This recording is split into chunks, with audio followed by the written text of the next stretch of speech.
Good evening good evening good evening. और मेरे अर्जुनास कैसे हो सब लोग? बढ़िया। कैसी चल रही है पढ़ाई लिखाई? हाँ, हम लोग फाइनली 3 क्लास, आज थर्ड क्लास है अपने पास। कोई अगर नया आ गया है, कोई अगर नया आया है, कोई भी बच्चा अगर नया आया है, प्लीज बेटा आप साइंस के क्लास में हो तो साइंस में थोड़ा सा आपको पीछे की चीजें रिलेट करनी है, ठीक है ना? तो पीछे की क्लास थोड़ा अटेंड करके आइए, क्योंकि क्या होता है ना, आप जब 11th में आते हो तो आपको लगता है कि मैथ्स साइंस 10th वाली ही है। भाई थोड़ी सी चीजें रिलेटेड होती हैं जो पिछली क्लास में होती है।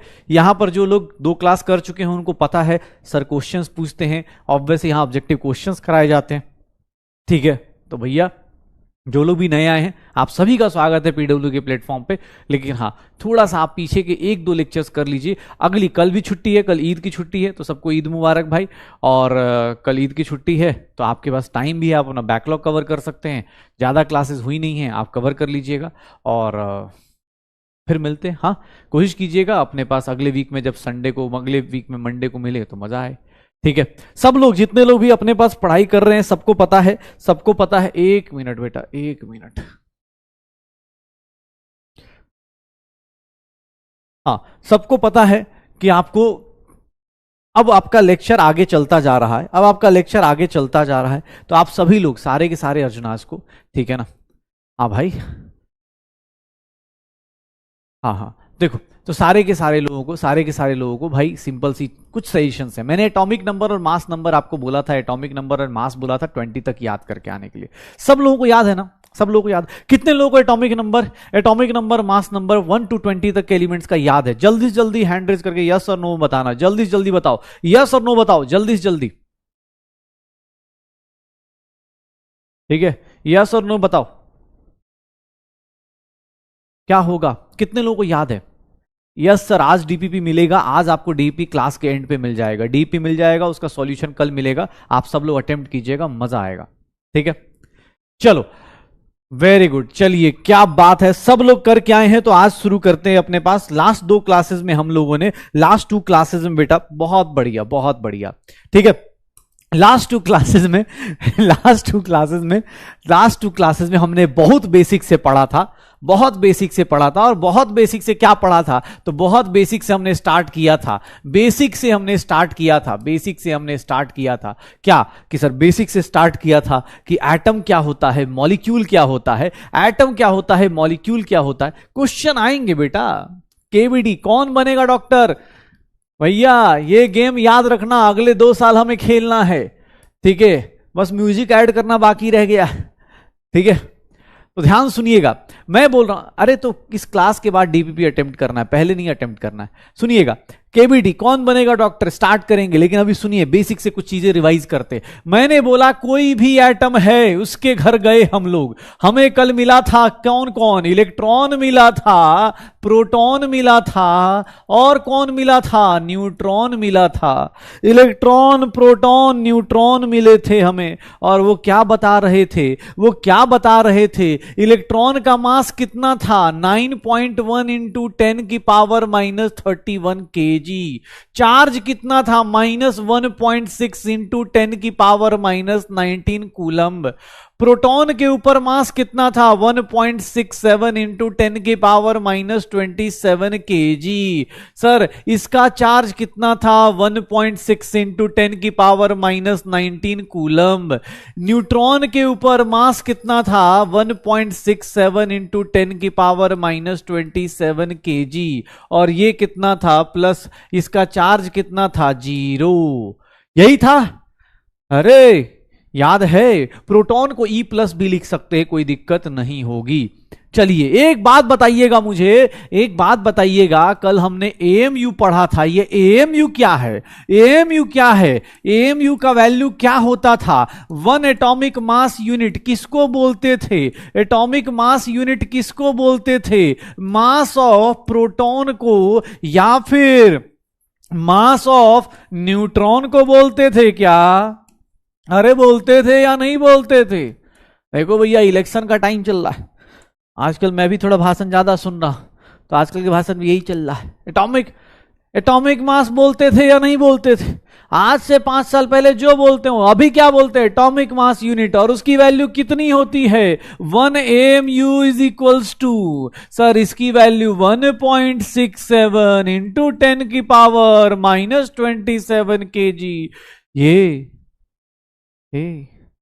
एक बात बताइए, एक बात बताइए सर, अगर मैं मान लो ग्राम में पूछ दूं तो कितना होगा, कितना ग्राम होगा? चलो मुझे ग्राम में बताओ, आज देखते हैं कितने लोगों का 9th-10th का मैथ्स आता है। 9th-10th का मैथ्स देखते हैं, चलो बताओ ग्राम में कितना होगा, ग्राम में कितना होगा? 9th-10th की मैथ्स बताइएगा, 9th-10th की मैथ्स बताइएगा, ग्राम में कितना होगा? क्वेश्चन पूछेंगे ना भैया, काहे तुम हमें मत बताया करो यार, क्वेश्चन हम पूछ लेंगे, खुद ही पूछ लेंगे, तुम टेंशन क्यों? हम इतने क्वेश्चन पूछेंगे तुम खुद बोलोगे कि सर अब रहने दो। 1.67 इंटू 10 की पावर -27 kg है, kg को ग्राम में कन्वर्ट करते हैं तो sir 1 kg is equals to, sir 1 kilogram is 1000 gram, या फिर 10 की पावर 3 ग्राम बोलते हैं वंस अपॉन ए टाइम। अरे बोलते थे या नहीं बोलते थे? हाँ बोलते थे ना। हाँ तुम सबको पता चल रहा होगा आजकल मैं किसके भाषण ज्यादा सुन रहा हूं। ये होता है या नहीं होता है? यही होगा। तो सर हमारा हाँ लप्पू सा क्वेश्चन है कि नहीं है, और इसका झिंगुर सा आंसर आ रहा है कि नहीं आ रहा है? पक्का। तो ये लप्पू सा क्वेश्चन है, इसका झिंगुर सा आंसर आ जाएगा, लेकिन एग्जाम हॉल में कोई डरा दे तो डरने का नहीं है, उसको समझाना है कि ऐ सुनो इधर इधर आओ, हम लोग PW वाले, हमारा नाम है अर्जुन, ठीक है, हाँ हम सारे के सारे तुम्हें समझाएंगे। हाँ ये ऐसे करके देख लो, 1 AMU निकाल लोगे पक्का। ये देख ले भाई, किसी को भी किसी का भी कुछ पूछ ले, इलेक्ट्रॉन प्रोटॉन न्यूट्रॉन, कल एटम के घर गए थे, मिला था कि नहीं मिला था? मिला था ना भाई, मिला था ना। अच्छा अब सुनना है, 1 मिनट एक बात पूछता हूं, मान लो कोई एटम है क्या मैंने ये सही लिखा है क्या मैं इसको सही लिख रहा हूं क्या? ये रिप्रेजेंटेशन ऑफ एटम सही है, राइट है या रॉन्ग है? बताएंगे क्या आप लोग? राइट है या रॉन्ग है? ये कौन सा रिप्रेजेंटेशन है, राइट है या रॉन्ग है? क्या होगा, क्या होगा? ये रॉन्ग है ना। क्यों रॉन्ग है? क्योंकि सर एक बात पूछें, सर एक बात बताएं, ये रॉन्ग है। क्यों रॉन्ग है? क्योंकि नीचे जो लिखा जाता है वो छोटा नंबर, ऊपर जो लिखा जाता है वो बड़ा नंबर। और ये पता है आपको इसको क्या बोलते हैं? ये क्या होता है? Mass number. मास नंबर क्या होता है? Proton plus neutron 35। ये क्या है? Atomic number. ये क्या था? प्रोटॉन था। इलेक्ट्रॉन को कौन पूछेगा भाई? इलेक्ट्रॉन प्रोटॉन कौन था? इलेक्ट्रॉन को कोई भाव नहीं दे रहा था कल। एक बात बताओ, प्रोटॉन का नंबर सीधा सीधा निकाल रहे थे लोग, सर सीधा सीधा नंबर ऑफ प्रोटॉन से जेड एटॉमिक नंबर के इक्वल कर दिया आप लोगों ने। लेकिन अरे नंबर ऑफ न्यूक्लियॉन्स कैसे पता चलता है? न्यूक्लियॉन्स का मतलब प्रोटॉन प्लस न्यूट्रॉन, इसी को क्या बोलते हैं? मास नंबर बोलते हैं। और अगर नंबर ऑफ न्यूट्रॉन कोई पूछेगा, this minus this, A minus Z कर देंगे, नंबर ऑफ न्यूट्रॉन्स आ जाएगा। एक बात बताओ, इलेक्ट्रॉन को वैल्यू कौन करेगा? तुम नहीं करोगे तो कौन करेगा यार? इलेक्ट्रॉन को भी तो देखना पड़ेगा। इलेक्ट्रॉन का नंबर क्या होगा? क्या number of electron is always equals to number of proton? ये हमेशा होता है क्या? ये क्या हमेशा होता है क्या? ये हमेशा नहीं होता। किसके का केस में होता है? In case of uncharged neutral, sir uncharged neutral या फिर आइसोलेटेड अकेले बैठे एटम को होता है। ये सबके अंदर नहीं होता। क्योंकि जैसे ही चार्ज होता है, जैसे ही चार्ज होगा, चार्ज एटम के केस में, चार्ज एटम के केस में सर, चार्ज एटम को हम लोग क्या बोलते हैं, मैं भूल गया। एक बात बताओ, चार्ज एटम आयंस दो टाइप के है। सुनना, एक कहानी सुनानी है तुम्हें, एक कहानी है जो तुमको सुनानी है। हाँ, यलगार हो, सुनो, एक कहानी है जो तुमको सुनानी है। ये देखना, मैं ऐसा लिख रहा हूं सर, एक में इलेक्ट्रॉन ज्यादा हो गया प्रोटॉन से, एक में number of electron is equals to number of proton plus charge है। ये कौन सा बंदा है सर? ये कटायन होता है या एनायन होता है? मुझे नहीं पता, मुझे सच में नहीं पता, बता सकते हो क्या? ये किसके अंदर होगा? ये किसके अंदर होगा? ये किसके अंदर होगा? अगर इलेक्ट्रॉन ज्यादा है, ये इलेक्ट्रॉन ज्यादा है, ग्रेटर देन कटायन है। हाँ, किसका होगा? इलेक्ट्रॉन ग्रेटर देन प्रोटॉन है रे भैया, कैसे होगा?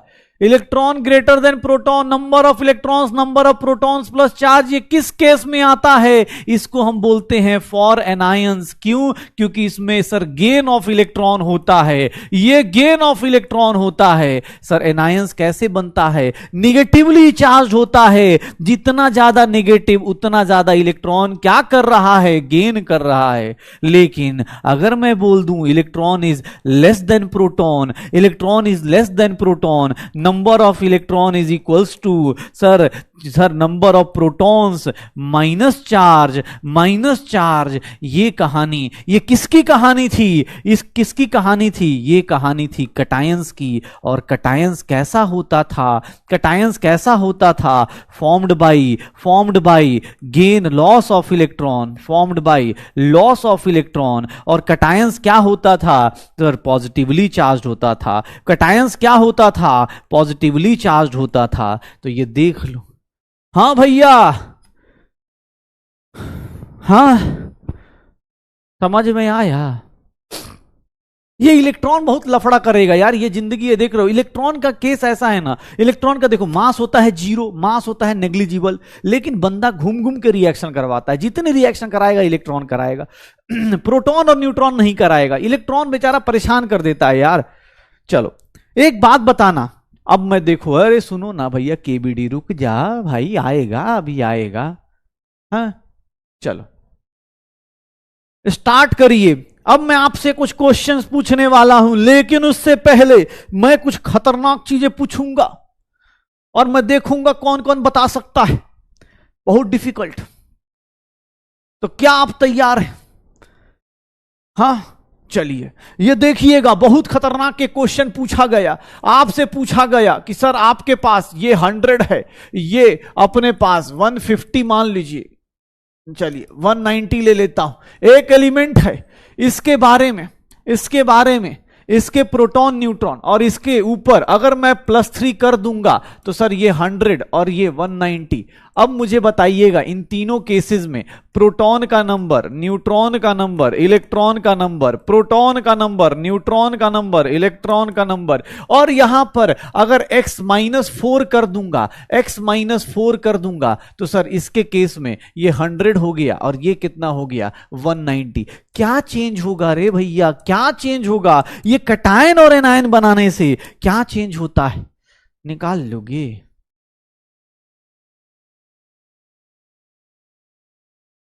जल्दी।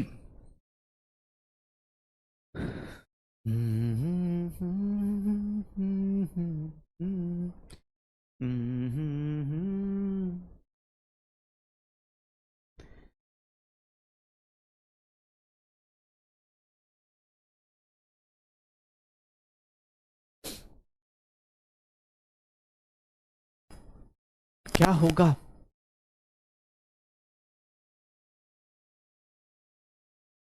क्या होगा? इलेक्ट्रॉन ही लूज होता है। प्रोटॉन कितना होगा? 100। न्यूट्रॉन्स कितना होगा? ऊपर से नीचे माइनस करो रे, 90 हुई। ये प्रोटॉन न्यूट्रॉन कहीं चेंज नहीं होता। क्यों? क्योंकि अगर ये चेंज हुए तो ये भैया जिंदगी बर्बाद कर देते, ये फिर न्यूक्लियर बम बना देते हैं। इसके केस में देखिएगा, इसमें इक्वल होगा, प्रोटॉन और इलेक्ट्रॉन इक्वल होगा, लेकिन इसके केस में सर तीन चले गए, सर तीन चले गए, जाने वाले को कौन रोक पाएगा? यहां चार आ गए, आने वाले को भी कोई नहीं रोक पाएगा। ये सारा की सारी बदमाशी किसकी है? इलेक्ट्रॉन की है। ये मिला लोगे पक्का? तो क्या आप तैयार हैं? तो चलिए अब शुरू करते हैं अपना केवीडी। और इसके ऊपर अरे सुनो, बहुत खतरनाक खतरनाक क्वेश्चन है, रुको। क्या आपको कितने लोगों को लगता होगा सर ये सब जो पढ़ा रहे हो, जितने लोग कल से बोल रहे सर ये सब पढ़ा रहे, इसके नीट में थोड़ी ना क्वेश्चन आएगा, लग रहा होगा ना? तुम्हें क्वेश्चन दिखाता हूं। चलो, जिन लोगों को लगता हो आज का केबीडी चालू करेंगे ऐसे क्वेश्चन से जो एग्जाम में आया हुआ क्वेश्चन है, और मैं चाहता हूं आप सब लोग उसको अटेम्प्ट करें। नीट 2020 का, अगर मेरी बातों पर भरोसा ना हो तो 2020 का क्वेश्चन है। चलिए, ये कंपाउंड दिया हुआ था, ये कंपाउंड दिया हुआ था, ये कंपाउंड दिया हुआ था, ये अपने पास, चलिए ये कंपाउंड दिया हुआ था, नीट का आया हुआ क्वेश्चन है।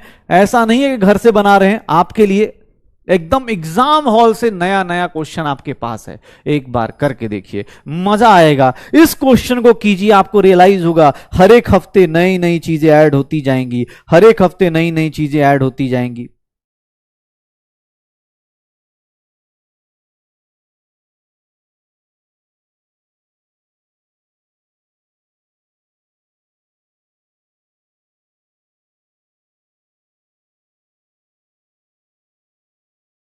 क्या होगा?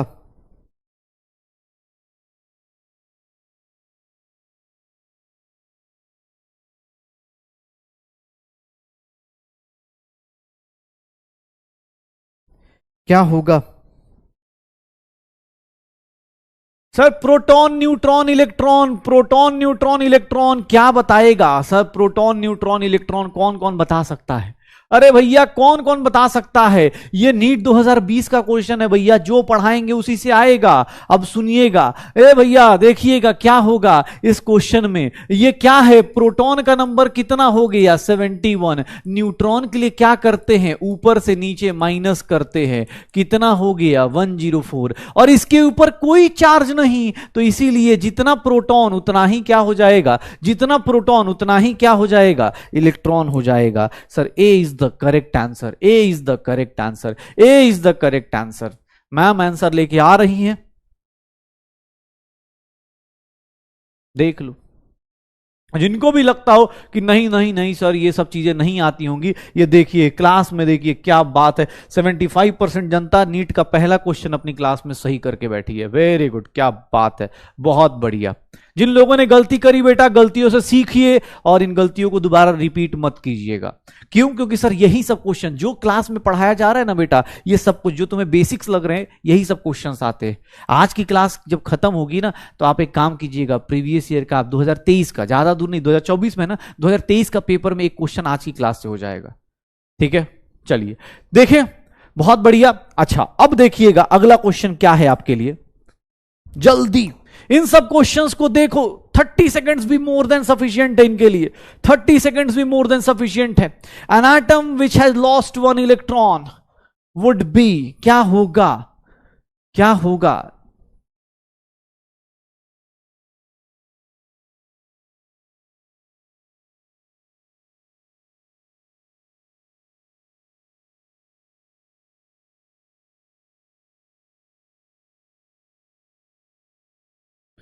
क्या होगा?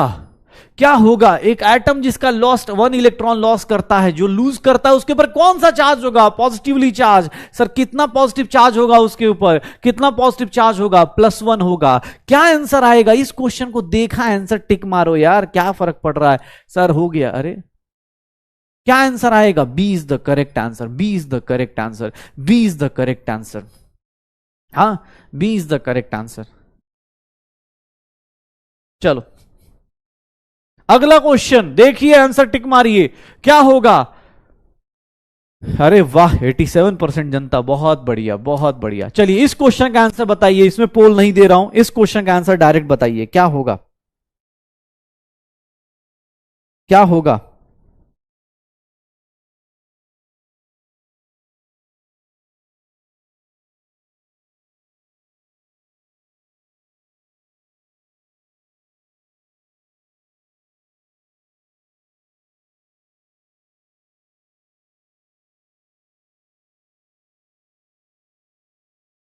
क्या होगा सर?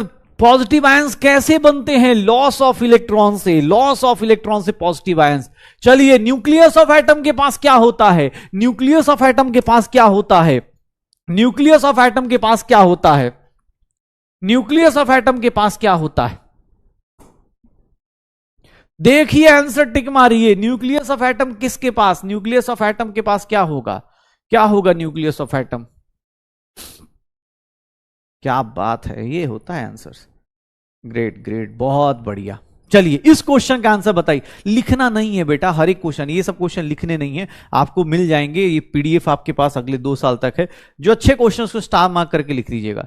न्यूक्लियस ऑफ एटम किसको बोलते हैं? Consist of what? Sir, nucleus के अंदर क्या सब होते हैं क्या? नहीं ना। सब होते हैं क्या? नहीं। क्या होते हैं सर? प्रोटॉन और क्या होते हैं? न्यूट्रॉन्स ही तो होते हैं। P+N ही तो होता है। तो इसका आंसर क्या हो जाएगा? ए हो जाएगा। इसका आंसर क्या हो जाएगा? ए हो जाएगा। तो भैया देख लो, छोटे मोटे पोल्स करके आगे चलते हैं। क्या होगा? A is the correct answer. A is the correct answer. A is the correct answer. चलिए, अगला क्वेश्चन आपके स्क्रीन पर ये रहा। इस क्वेश्चन का आंसर बताइए, क्या होगा? नंबर ऑफ इलेक्ट्रॉन्स बताएंगे कितना होगा इस क्वेश्चन में आंसर। पोल नहीं करने की जरूरत बेटा, इस क्वेश्चन का आंसर बताइए। बहुत बढ़िया। चलिए, इस क्वेश्चन का आंसर बताइए। नंबर ऑफ इलेक्ट्रॉन्स बताइए, क्या होगा? Number of electrons in potassium 19 और 40 वाले का आंसर क्या आएगा? पोल कोई बात नहीं, कुछ लोगों का वर्क नहीं कर रहा, कोई दिक्कत नहीं, इसलिए मैं पोल कम करा रहा हूं। इस क्वेश्चन का आंसर बताओ, क्या होगा? सर सीधा सीधा कमेंट सेक्शन आपका है।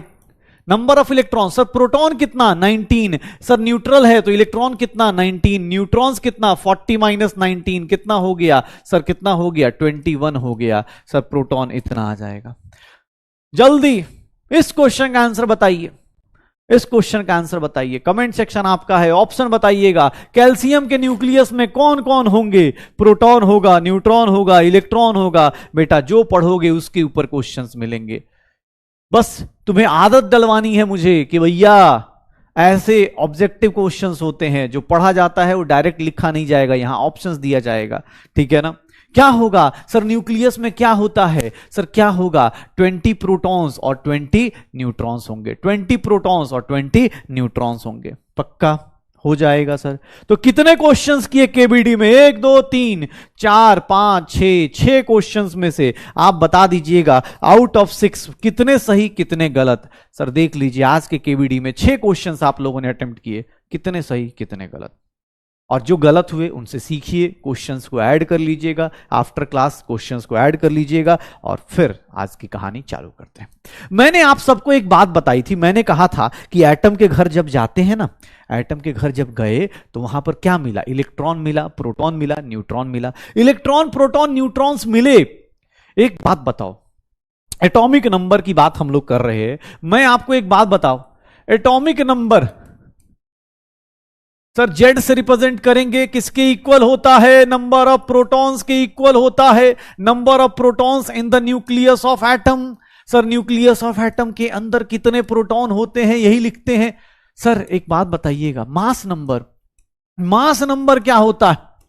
सर ये क्या होता है? Number of proton plus neutrons होते हैं। ठीक है, या फिर इसी को हम लोग क्या बोल देते हैं? न्यूक्लियॉन्स बोल देते हैं। आज हम एक बहुत खतरनाक बातें करेंगे। सर देखिएगा, बहुत खतरनाक, और सुनिएगा, बहुत डिफिकल्ट बातें होंगी बेटा। जैसे अभी तक चल रही है ना, देखा कितना डिफिकल्ट एटम के घर जाके काउंटिंग कर रहे हैं। अब देखना, ध्यान से सुनना, बहुत बढ़िया। जिसके जितने सही हुए बहुत अच्छी बात है, जिनके जो गलत हुए वो लोग सब लोग अपने अंदर करेक्शंस करेंगे। ठीक है? प्रोटॉन और न्यूट्रॉन्स का नंबर निकालने को ही एटॉमिक नंबर और मास नंबर कहते हैं। ये बातें हमने लास्ट क्लास में सीख ली हैं। लेकिन एक बात बताऊं, एक राज की बात बताऊं, एक बात बताओ। हाँ, अब लिखना चालू करना, अब लिखना चालू करना। तुम किसी के घर गए, तुम किसी के घर जाओगे, एटम के घर गए, तुमने बोला कितने प्रोटॉन है, तो उसने बोलेगा 2 है, 3 है, 4 है। न्यूट्रॉन्स पूछेगा तो बोलेगा 4 3 है, इतने लोग। मान लो तुम्हारे घर में आया, मैंने पूछा घर में कितने लोग रहते, तुम क्या बोलोगे? 2 लोग, 5 लोग, 10 लोग, 20 लोग, ऐसे बोलोगे ना। ऐसा तो नहीं बोलोगे कि सर देखिए ऐसा है कि मम्मी पापा, मैं, भाई और एक छोटा भाई आधा, सर उसको 6ठी क्लास में पढ़ रहा है, 5वीं, उसको आधा ले लीजिए सर, 5.5 ले लीजिए सर। ऐसा तो नहीं बोलते ना यार, तुम्हारे घर में 2 लोग होंगे, 4 लोग होंगे, 10 लोग होंगे, कभी ये तो नहीं बोलोगे कि सर मेरे घर में देखिए सर सब मिला के 10 लोग हुए और एक सर छोटा भाई है, वो समझिए कि सर ऊपर लटका रहता है, मोबाइल में घुसा रहता है, उसको आधा काउंट कर लो सर। ऐसा नहीं बोलते ना भाई। क्यों? अरे यार सीधी सी बात है यार, उसको पूरा ही, जब भी काउंटिंग होगी तो काउंटिंग तो 1-2 होगी ना।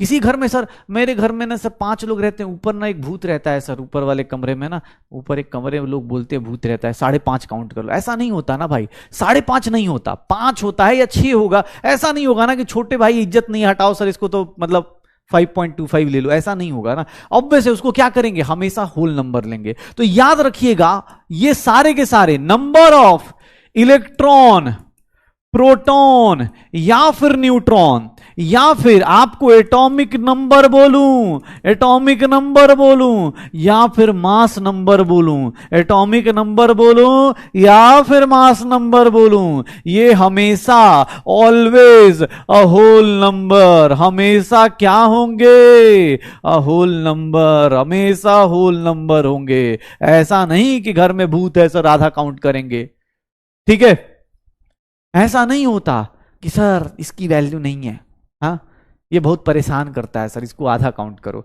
ऐसा नहीं होता, ठीक है। एक बार भूत का नाम मत लीजिए, अकेले पढ़ रहा हूं। अरे यार तो देखना पीछे खिड़की तो नहीं हिल रही, ठीक है, ये देखना always a whole number, whole number. क्यों? अरे भैया ये कभी फ्रैक्शन नहीं हो सकते, ऐसा नहीं होता कि सर जब मैं पढ़ना चाहता हूं वहां पर can not be fraction, sir negative, ये कभी निगेटिव नहीं हो सकते कि सर हवा में है, कि सर मेरे घर में काउंटिंग में पॉपुलेशन जब काउंट होता है 5 ही लोग होते हैं, लेकिन रहता है पीछे एक, हाँ अंधेरा हो रहा है सुनना ध्यान से, can not be fraction negative, हमेशा निगेटिव नहीं हो सकते, फ्रैक्शन नहीं हो सकते, ये फ्रैक्शन और निगेटिव नहीं हो सकते। अब तुम बोलोगे क्लोरीन का 35.5 होता है सर। अरे सुनो भाई, वो मास नंबर नहीं होता, उसी के लिए तो बता रहा हूं तुम्हें। ये इलेक्ट्रॉन, प्रोटॉन, न्यूट्रॉन्स का number always a whole number, can not be fraction, can not be negative, कभी निगेटिव नहीं होगा।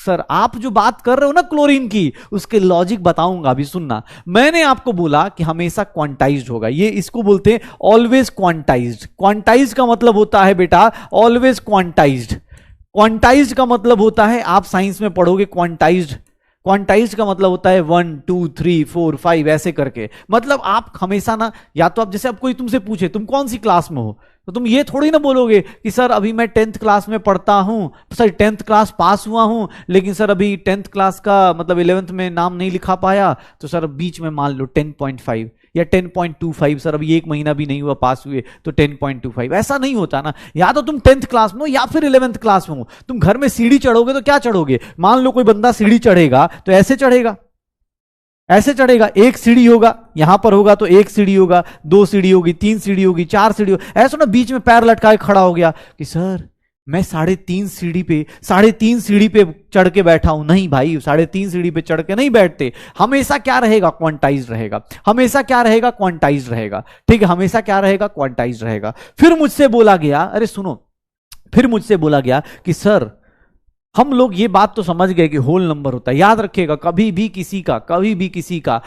किसी का मास नंबर, एटॉमिक नंबर आप फ्रैक्शन में नहीं देख सकते। हां कहीं दिखता है तो वो क्यों दिखता है, अगर कहीं पर किसी का देखिएगा एक वर्ड होता है एटॉमिक मास, आपको मैंने जो वर्ड, आप जो 35.5 कर रहे हो ना, जो भी मास आप ले रहे हो, एटॉमिक मास, आगे जाके हम लोग आगे पढ़ने वाले हैं मोलर मास, इक्विवेलेंट मास या इक्विवेलेंट वेट, ऐसे करके ये सब चीजें पढ़ेंगे।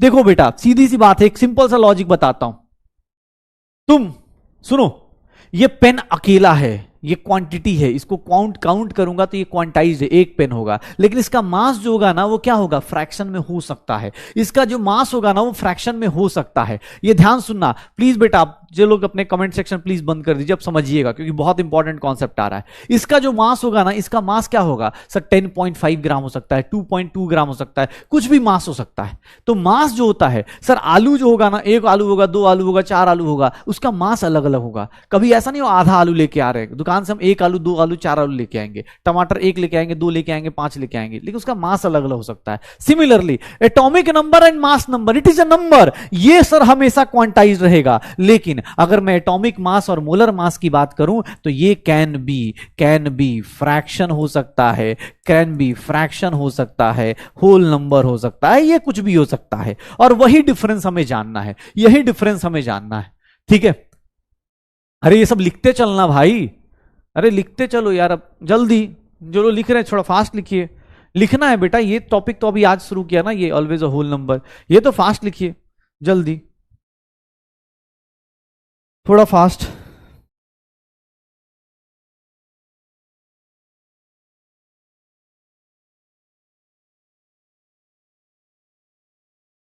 क्या होगा, जल्दी।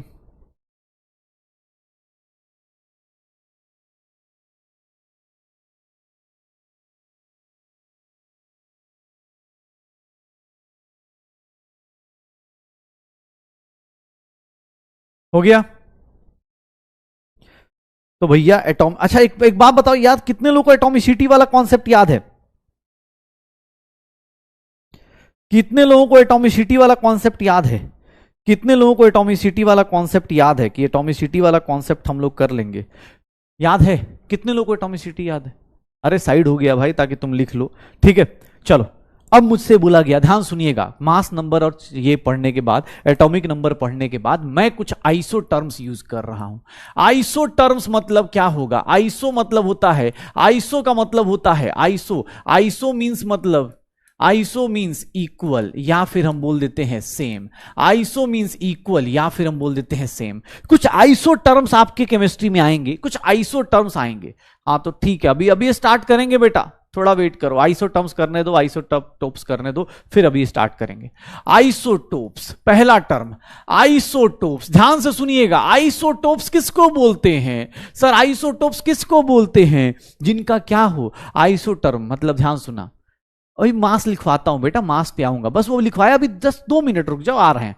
आइसोटोप्स की बात कर रहा हूं। आइसोटोप्स क्या होता है सर? आइसोटोप्स मतलब क्या हो गया कि सर एलिमेंट्स या एटम्स हैविंग, एटम्स हैविंग, ध्यान सुनिएगा, आप सबने 9th में कहीं पढ़ा हो या 10th में, atoms having same atomic number, atoms having same atomic number but different mass number, but different mass number. एक ही एटम, उसके अलग अलग मास आ जाएं, अलग अलग मास आ जाएं, तो उसको हम लोग क्या बोलेंगे सर? Different mass number. उसको हम लोग क्या बोलते हैं सर? उसका एटॉमिक नंबर सिमिलर होगा। इसको मैं बोल सकता हूं कि जेड क्या रहेगा? सेम रहेगा, लेकिन सर ए क्या हो जाएगा? डिफरेंट हो जाएगा। ए क्या हो जाएगा? डिफरेंट हो जाएगा। एक बात बताओ, तुम्हें आइसोटोप्स के बारे में कुछ बता दूं, आइसोटोप्स के बारे में बता दूं, ध्यान सुनना बेटा, सुनना अपने पास क्या होता है। अगर मैं आइसोटोप्स ऑफ हाइड्रोजन ले लेता हूं, ध्यान से सुनिएगा, आइसोटोप्स ऑफ हाइड्रोजन ले लेता हूं, हाइड्रोजन के आइसोटोप्स लेता हूं, तो हाइड्रोजन के 3 आइसोटोप्स होते हैं, 3 आइसोटोप्स होते हैं, 1H2 1H3। सर इसको बोलते हैं प्रोटियम, या यही नॉर्मल केस में यही हाइड्रोजन होता है, जनरल केस में इसी को हाइड्रोजन लिया जाता है। ये होता है, इसका नाम होता है ड्यूट्रियम। ड्यूट्रियम को इसको हम लोग डी से रिप्रेजेंट करते हैं, ये H से रिप्रेजेंट होता है, और ये होता है ट्रिटियम, ये होता है T से रिप्रेजेंट होता है। ध्यान सुनिएगा, ये तीनों के तीनों एलिमेंट, ये तीनों के तीनों, सर देखना, प्रोटियम, ड्यूट्रियम, ट्रिटियम, इन तीनों को देखो ध्यान से, सर तीनों में प्रोटॉन कितना है, प्रोटॉन कितना है, प्रोटॉन कितना है, और न्यूट्रॉन कितना है। तीनों के केस में प्रोटॉन न्यूट्रॉन देख लो। प्रोटॉन कितना सर? 1 1 1। न्यूट्रॉन कितना? 1 -1 0। सर 1 2 -1 1। सर यहां 3 -1 2। याद रखिएगा, एक बात बताऊं, ध्यान सुनना, एक बात बताता हूं, जहां पर प्रोटॉन और न्यूट्रॉन्स, ये देख लो सर, याद रखना, पूरे पीरियोडिक टेबल में यही एक एलिमेंट ऐसा है सर, पूरे पीरियोडिक टेबल में जिसके पास नो न्यूट्रॉन, कोई न्यूट्रॉन नहीं होता। सिर्फ और सिर्फ यही एक एलिमेंट ऐसा है पूरे पीरियोडिक टेबल में जिसके पास कोई न्यूट्रॉन नहीं काउंट होता, कोई न्यूट्रॉन नहीं होता, कोई भी न्यूट्रॉन नहीं होता। सिर्फ यही एक बंदा है जो बिना न्यूट्रॉन के एग्जिस्ट करता है, बिना न्यूट्रॉन के एग्जिस्ट करता है, याद रखिएगा, बिना न्यूट्रॉन के एग्जिस्ट करता है। अदरवाइज जितने भी एलिमेंट जिंदगी में मिले, ये छोटे छोटे लाइन ध्यान रखिएगा। दूसरा, सर ये जो ट्रीटियम होता है ना, ये जो ट्रीटियम होता है ये रेडियो एक्टिव होता है। रेडियो एक्टिव मतलब जिससे आपके रेडिएशंस निकलती हैं, जिससे आपने सुना होगा रेडियो एक्टिव मतलब जिससे रेडिएशंस निकलती हैं, कैंसर वैंसर हो जाती हैं। न्यूक्लियर बम में क्या करते हैं, रेडिएशंस निकलती हैं। तो याद रखिएगा सर रेडियो एक्टिव होता है। और एक बात बताऊं, मोस्टली इन जनरल हम लोग बोल देते हैं मोस्टली, अगर नॉर्मल बोले, देखो केमिस्ट्री में एक वर्ड यूज होगा इन जनरल। इन जनरल का मतलब कि सर 99% में सही होगा यही।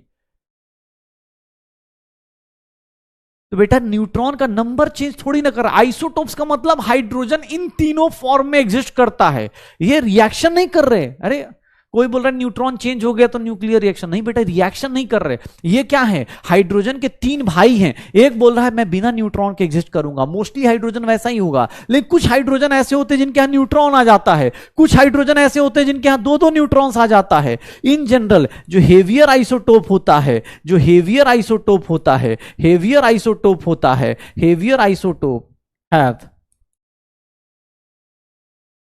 N/P ratio high, so radio active in nature. उनका रेडियो एक्टिव नेचर आ जाता है, radio active nature, radio active nature. याद रखिएगा जितने हेवियर आइसोटोप्स होंगे, जितने हेवियर आइसोटोप्स होंगे न्यूट्रॉन, अरे बेटा जो जितने हेवियर होंगे ना, जितने हेवियर होंगे उसका क्या होता है ना, उनका न्यूट्रॉन्स ज्यादा हो जाएंगे। अब उनके अंदर न्यूट्रॉन्स ज्यादा हो गए तो वो एटम क्या हो जाएगा, उनके रिस्पेक्ट में भारी हो जाएगा, टूट जाता है। Atomic nuclear reaction radio active करेंगे, रेडियो एक्टिव करेंगे। ठीक है, तो याद रखना कुछ बेसिक चीजें। आइसोटोप्स का मतलब एक ही एलिमेंट अलग अलग उसके जुड़वा भाई इधर इधर बन जाएंगे। आइसोटोप्स में अलग अलग लोग बन रहे हैं, अलग अलग, देख रहे हो, इसका मास अलग, इसका मास अलग, इसका मास अलग। और आइसोटोप्स के बारे में एक बात बताऊं, ये कंबाइन जो होते हैं ना, ये देखो, अब देखो तुम्हें एक चीज बताता हूं। अब कार्बन 6 और 12 है, कार्बन 6 और 14 है। चलो मुझसे ये बताओ, इन दोनों के अंदर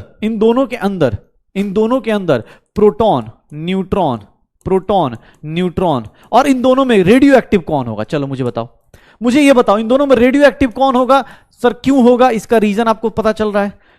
अभी धीरे धीरे हम जैसे जैसे आगे पढ़ेंगे हमें पता भी चल जाएगा। लेकिन इन दोनों में कौन कौन सा, कार्बन के कौन कौन से होंगे, कौन रेडियो एक्टिव होगा, कौन रेडियो एक्टिव होगा? ये क्या होगा, रेडियो एक्टिव होगा। क्यों रेडियो एक्टिव होगा? क्योंकि सर इसमें ना न्यूट्रॉन का रेशियो ज्यादा हो जाएगा, न्यूट्रॉन ज्यादा हो जाएगा।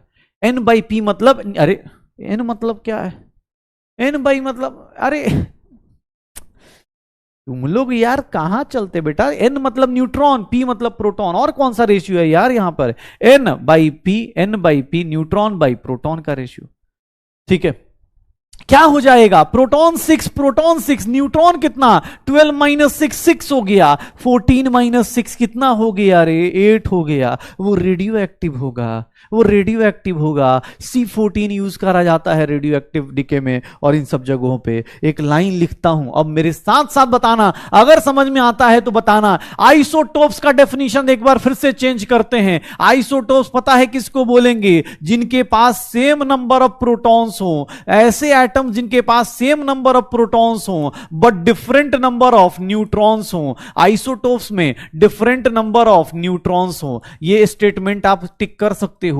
आपको एग्जाम हॉल में अगर ये पूछा जाए कि सर इन दोनों में प्रोटॉन्स क्या है, सेम है, न्यूट्रॉन्स क्या है, डिफरेंट है, प्रोटॉन्स क्या है, सेम है, न्यूट्रॉन्स क्या है, डिफरेंट है, आप लिख सकते हो, आप लिख सकते हो। हाँ, न्यूट्रॉन्स क्या होता है, ओह माय गॉड, न्यूट्रॉन्स क्या होता है? यार बहुत हेवी क्वेश्चन पूछ दिया यार, न्यूट्रॉन क्या होता है? रेडियो एक्टिव मतलब, हाँ रेडियो एक्टिव मतलब क्या होगा, जो रेडिएशन एमिट करते हैं। रेडियो एक्टिव मतलब जैसे सुना होगा ना कि रेडियम, रेडियम होता है, कुछ ऐसे कंपाउंड्स है तो हमेशा रेडिएशन एग्जिस्ट करते हैं, रेडिएशन एमिट करते हैं। ठीक है, हाँ जो रेडियो एक्टिव नेचर होते हैं, जैसे अरे सिंपल सा है, जैसे ऑक्सीजन है। अब ऑक्सीजन देखोगे तो ऑक्सीजन 3 फॉर्म में एग्जिस्ट करता है।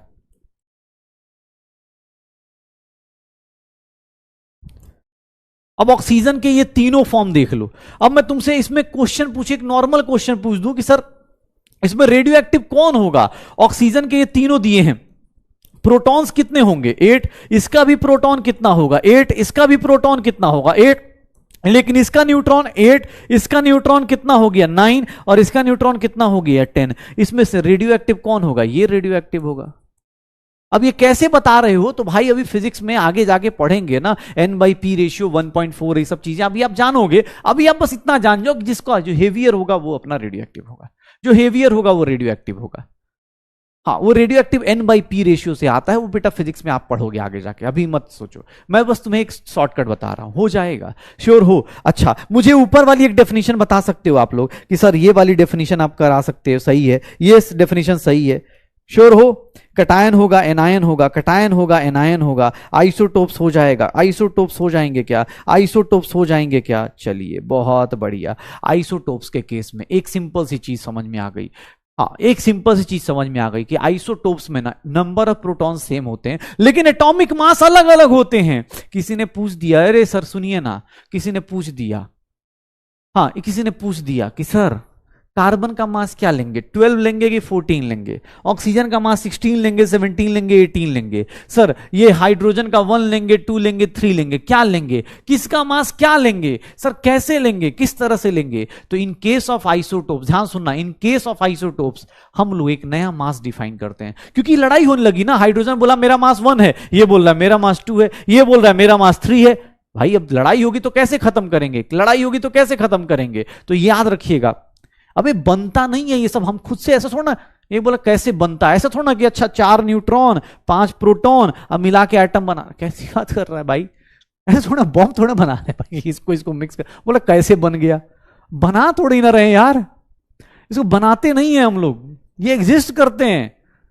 पानी एग्जिस्ट करता, हम पानी आर्टिफिशियल तरीके से बना सकते हैं, ऐसे थोड़ा यहाँ 4-4 मसाला बना रहे हैं ऐसे कि हाँ 2-2 4-4 ला के मिक्स कर रहे हैं, ऐसा नहीं होता यार, ठीक है। चलो मैं बोल रहा हूं आइसोटोप्स के केस में लड़ाई चालू हो गई, आइसोटोप्स के केस में लड़ाई चालू हो गई। आइसोटोप्स में क्या हुआ कि भाई मास के लिए लड़ाई हो गई। अब जैसे देखोगे इन केस ऑफ आइसोटोप्स एक टर्म होता है जिसको बोला जाता है एवरेज एटॉमिक मास, और इसीलिए जिन लोगों को फ्रैक्शन में दिख रहा है मास, एवरेज एटॉमिक मास, बेटा इसी को हम लोग क्या बोलेंगे? आम बोलेंगे। क्या बोलेंगे? आम। सीजन आ रहा है आम का ना, ठीक है। एवरेज एटॉमिक मास, हाँ एवरेज अगले हफ्ते शुरू हो जाएगा भाई 11th। अभी मुझे बेसिक्स बनाने दो भाई, इसमें तो इतने लोग गाली दे रहे होते, बोलते सर बहुत फास्ट हो रहा है। हाँ, एक ही एटम के अलग अलग मास एग्जिस्ट कर सकते हैं, उसी को बोलते हैं आइसोटोप्स। एवरेज एटॉमिक मास किसके लिए डिफाइंड होता है? किसके लिए डिफाइंड होता है सर? ये डिफाइंड होता है किसके लिए? जब आइसोटोप्स में लड़ाई चालू हो जाए, जब आइसोटोप्स के लिए लड़ाई चालू हो जाए, कोई बोले, मान लो कोई एटम है, ध्यान सुनना, कोई एटम है X, उसके ना 2-3 आइसोटोप्स दे दिए, मैंने X का मास दे दिया मान लो यहां पर 20, मैंने X का मास दे दिया यहां पर 25, यहां X का मास दे दिया 30। अब हमारे बैच में सब लड़ने लगे, क्या लेंगे मास, क्या लेंगे मास, क्या लेंगे मास? आम मतलब आइसोटोप्स के लिए एवरेज एटॉमिक मास। तुम बोलोगे सर 20 मास होगा, कोई बोलेगा 25 मास होगा, कोई बोलेगा 30 मास होगा। हे भैया, हे जो पहली क्लास में आए हो, प्लीज भाई तुझे नहीं समझ में आएगा। यहाँ जो रोज आ रहे हैं उनको दिक्कत हो जाती है, वो पढ़ के आते नहीं है, उनको लगता है ये ऊपर क्यों लिख दिया है, इसको मास क्यों बोल रहे हैं, क्योंकि बेटा ऊपर वाले को ही मास नंबर बोलते थे। स्वागत है आप सभी का क्लास 11th में। अभी भी टाइम है, पहले बता रहा हूं, प्यार से एडवाइस दे रहा हूं, ले लीजिए, नहीं तो 2 महीने बाद आपको खुद ही सोचना पड़ेगा। अभी भी टाइम है, इसलिए बोल रहा हूं क्योंकि बेटा यहां सब चीजें लिंक दूंगी। अब आज कोई पूछे सर इसको क्यों बोले, भाई ऊपर ही लिखते हैं, ऊपर लिखते हैं मास नंबर। आज कोई अब ये क्या मास सर ऊपर क्यों लिख रहे हो, मास ऊपर ही लिखा जाता है शायद।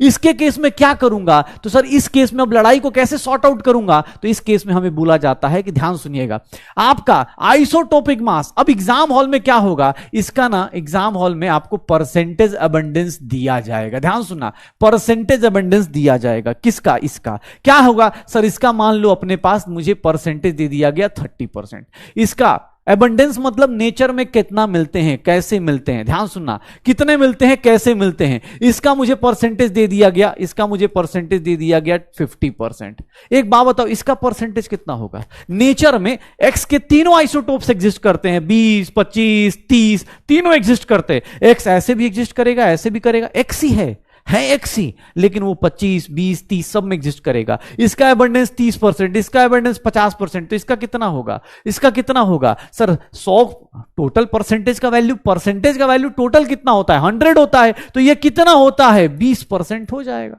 सर कैसे पता चला? अरे भाई एक बात बताओ, अगर इसकी वैल्यू सर 100 टोटल होगा, उसमें से सर 30 + 50 कम कर देना। अब परसेंटेज तो पता है ना भाई, परसेंटेज 100 होता है, 20% इसका होगा। एबंडेंस मतलब नेचर में ऐसे मिलेंगे। नेचर में अगर 100 एटम उठाओगे एक्स के, अगर 100 एटम एक्स के उठाओगे तो उसमें से 30 एटम कौन से मिलेंगे? इसके। 50 एटम किसके मिलेंगे? इसके। 20 एटम किसके मिलेंगे? इसके। अब सब लड़ रहे हैं, बोल रहे हैं सर मेरा मास बताओ, मेरा मास बताओ। तो मुझे भाई ऑब्वियस है ना, क्या करेंगे? एवरेज करेंगे। एवरेज कैसे करते हैं तो ध्यान सुनिएगा, एवरेज कैसे करेंगे तो यहां पर हम देखिएगा, ध्यान से देखिएगा कैसे एवरेज कर रहे हैं। एवरेज एटॉमिक मास अगर आप एक्स का निकालना चाहते हो, आर्म ऑफ एक्स निकालना चाहते हो, आर्म निकालना है सर, आर्म निकालना है, आर्म ऑफ एक्स निकालना है, तो पता है कैसे निकालेंगे? सुनो, पैसा देखना कैसे निकलेगा। ये देखो सर, उसका मास कितना है? 20, उसका परसेंटेज कितना है? 30, मल्टीप्लाई करो। इसका मास कितना है? 25, इसका परसेंटेज कितना है? 50, मल्टीप्लाई करो। और इसका मास कितना है? 30, इसका परसेंटेज कितना है? 20। और हमेशा नीचे टोटल परसेंटेज कितना होगा? 100 ही तो होगा। टोटल परसेंटेज कितना होगा? 100 ही तो होगा। टोटल परसेंटेज कितना होगा? 100 होगा। परसेंटेज बेटा 100 के रिस्पेक्ट में होता है। निकाल के देखिए कितना आएगा सर। इसकी वैल्यू 600, इसकी कितनी? 1250, और इसकी कितनी? 600 डिवाइडेड बाई 100 कितना हो गया? 2450 अपॉन 100। इसका मास देख लो कितना आ गया। एवरेज एटॉमिक मास कितना आ गया? 24.5 आ गया। 20। अरे बेटा ये एग्जाम हॉल में गिवन होगा, नहीं गिवन होगा तो वैल्यू एक्स लेनी पड़ेगी। गिवन होगा, ठीक है, इसको गिवन होगा, ठीक है ना, ये गिवन होगा तो कोई दिक्कत नहीं। अब इसको देख लो कैसे निकाला। तो जो मास दिया है उसके एबंडेंस से मल्टीप्लाई करो, जो मास दिया है उसके एबंडेंस से मल्टीप्लाई करो, डिवाइड बाई टोटल एबंडेंस कितना होता है? 100, 100 से डिवाइड कर दो, 24.5। देखो बेटा कोई भी मास नंबर फ्रैक्शन में नहीं है, कोई भी मास नंबर फ्रैक्शन में नहीं है, लेकिन उसका एटॉमिक मास फ्रैक्शन में आ गया। इसीलिए मैंने ये लाइन लिखी थी, इसीलिए मैंने ये लाइन लिखी थी कि भैया number of electron, proton, neutron, atomic number, mass number, ये हमेशा होल नंबर होगा, but atomic mass can be fraction. Atomic mass can be fraction. Atomic mass fraction हो सकता है, एटॉमिक मास फ्रैक्शन हो सकता है। एवरेज क्यों लिया? क्योंकि भाई 3 लोग हैं, 3 लोग अलग अलग क्लास में बोलते हैं ना, 3 लोग अलग अलग हैं। एनसीईआरटी पढ़ाऊंगा बेटा, अभी थोड़ा सा आगे बढ़ने तो एनसीईआरटी खोलूंगा। अभी एनसीईआरटी खोली जाएगी, कोई दिक्कत नहीं। पहले अगले हफ्ते पहुंचते हैं, मूल तक पहुंचते हैं, फिर एनसीईआरटी खोलेंगे ना यार। अब यार एक्स कोई भी हो सकता है ना। चलो यार तुम भी क्या बात करते हो, तुम लोग एकदम। ये लो, ये देखो क्लोरीन है। क्लोरीन के साथ देखोगे तो क्लोरीन का 2 आइसोटोप एग्जिस्ट करता है। क्लोरीन का सर मास नंबर फ्रैक्शन में नहीं होता, क्लोरीन का मास नंबर फ्रैक्शन में नहीं होता सर। इसका एबंडेंस देखेंगे, परसेंटेज एबंडेंस देखेंगे, ध्यान से देखिएगा, इसका परसेंटेज एबंडेंस देखेंगे तो इसका परसेंटेज एबंडेंस होता है 75%। और इसका कितना होगा? इसका कितना होगा? इसका क्लोरीन का एवरेज एटॉमिक मास निकालिए। तो बाकी लोग, जो लोग average atomic mass of chlorine निकाल सकते हैं, क्या आर्म ऑफ क्लोरीन निकाल सकते हैं? आर्म ऑफ क्लोरीन निकाल सकते हैं सर, आर्म ऑफ क्लोरीन निकाल सकते हैं। एक वैल्यू दी है तो दूसरी वैल्यू क्या हो जाएगी यार? क्या कर रहे हो भाई? सर 25%। भाई अब इससे बेसिक नहीं जा सकता मैं, फिर मैं बहुत ज्यादा बेसिक हो जाऊंगा। अब देख लो, इसका निकालने जाओगे तो कैसे निकालोगे? ये इसका एटॉमिक मास है, इसको इसके किससे मल्टीप्लाई करोगे? 35 into 75 plus sir 35 into 75 plus 37 into किससे मल्टीप्लाई करेंगे? जो उसका मास है divided by sir multiplied by sir उसका एवरेज जो उसका अबंडेंस है मल्टीप्लाई करो। सर ये कितना आ जाएगा, इसको कैलकुलेट करिए कितना आ जाएगा। अरे रुक जाओ, यूनिट बताऊंगा, पहले ये तो निकालो। एटॉमिक मास यूनिट ले लो, एएमयू ले लो, एएमयू ले लो बेटा। क्या होगा, क्या होगा,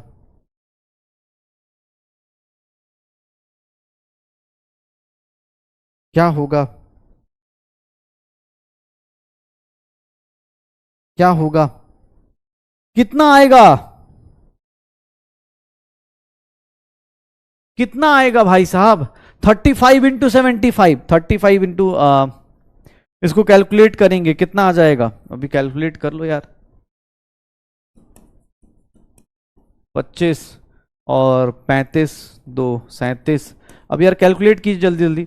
और 3 5 15 और 22 कितना आ गया, 5 12 6 2625। इसकी वैल्यू कितनी आई, 2625 प्लस इसकी वैल्यू कितनी आएगी, 37 इंटू 25, 37 इंटू 25 कितना हो गया सर, ये 5 5 3 15 18 और 2 कितना हो गया 4 और ये 3 2 जस्ट 6 7 कितना आ जाएगा 5 और ये हो गया 12, ये हो गया 9 925 925 डिवाइडेड बाई 100 करेंगे, ये आ जाएगा 35350 डिवाइड बाई 100 और इसकी वैल्यू 35.5 आ जाएगी। एक बात देखो, मुझे बस इतना बताओ, किसी क्लोरीन में किसी का mass number atomic number fraction में है क्या? कभी भी mass number atomic number fraction में नहीं आएगा।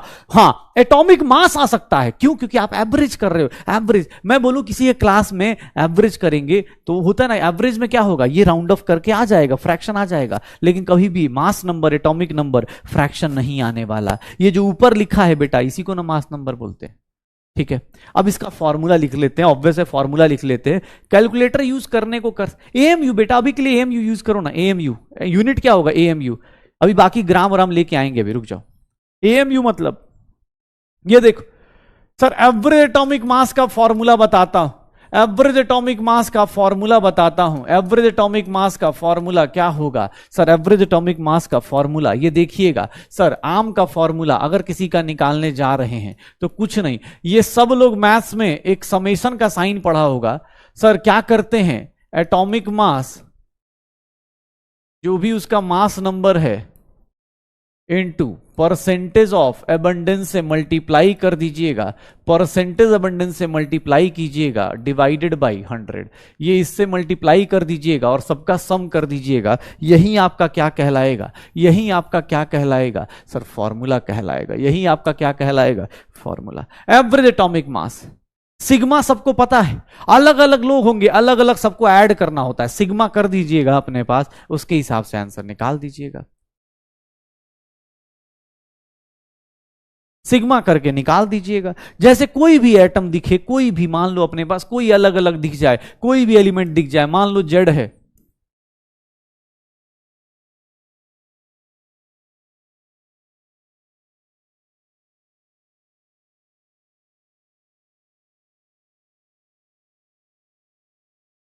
चलो इस क्वेश्चन का आंसर बताओ।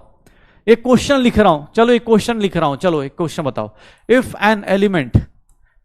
एन एलिमेंट, ध्यान सुनिएगा आप सब लोग, साथ साथ लिखिएगा। If an element Z has 2 isotopes, इसके 2 आइसोटोप्स हैं, 2 isotopes Z 50 and Z 60, what will be percentage abundance of, what will be percentage abundance of Z50 if Z has, if average atomic mass of Z is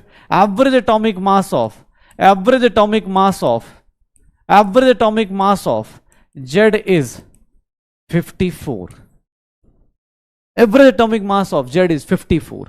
अगर abundance दे दिया नहीं दिया है तो इस case में एबंडेंस कैसे निकालेंगे? 2 आइसोटोप्स हैं, 2 आइसोटोप्स हैं, क्या होगा? इस क्वेश्चन को कैसे अटेम्प्ट करोगे? अरे भैया सिग्मा क्या होता है? अरे भाई है सिग्मा क्या होता है? अब ये मत बोल देना डिवीजन कैसे होता है। एग्जाम हॉल में ये क्वेश्चन ऐसे पूछ देगा, एक तो पहले वाला क्वेश्चन पूछेगा जिसमें एबंडेंस दिया होगा, एक में एबंडेंस नहीं दिया होगा। कैसे निकालेंगे, कैसे निकालेंगे, तो ये देखिएगा, अरे भैया देखिएगा कैसे निकालेंगे। सर जेड के कितने आइसोटोप्स हो गए, 2। कैसे, जेड 50 और जेड कितना 60। सर इसका आर्म कितना है, एवरेज एटॉमिक मास कितना है 54 है, कोई दिक्कत नहीं। सर इसका एबंडेंस क्या ले लूं, x परसेंटेज ले लूं। अगर एबंडेंस की ही बात चल रही है तो एबंडेंस कितना ले लूं, x ले लूं, तो इसका एबंडेंस कितना होगा 100 माइनस x होगा। कैसे, सर एक बंदा अगर x है तो दूसरा बंदा क्या होगा, परसेंटेज में 100 माइनस x। अब एक बात बताओ, आर्म ऑफ जेड कैसे निकालोगे, आर्म ऑफ जेड कैसे निकालोगे, 50 इंटू एक्स, जो भी मास है नंबर है उसको उससे मल्टीप्लाई कर दो। सर ये 60 into 100 minus x, 60 into 100 minus x divided by 100 करेंगे, यही करेंगे, यही करेंगे। और देख लो ना भैया, जेड का मास कितना आ गया 54, ये कितना हो गया, ऊपर सॉल्व करो। सर ये 6000 हो गया, माइनस 60x हो गया, डिवाइडेड बाई 100 हो गया। ये 100 इधर आ गया, 5400 is equals to 6000 minus 10x हो गया। So 10x is equals to 600, x की वैल्यू 60 आ गई, 60% होगा। कितना होगा, x की वैल्यू कितनी आ गई, 60% आ गई। तो हो सकता है एग्जाम में 2 ही क्वेश्चन पूछे जाएंगे, या तो एबंडेंस दिया होगा तो एवरेज एटॉमिक मास पूछेगा, या फिर एवरेज एटॉमिक मास दिया होगा तो एबंडेंस पूछ लेगा। एवरेज एटॉमिक मास दिया होगा तो एबंडेंस पूछ लेगा।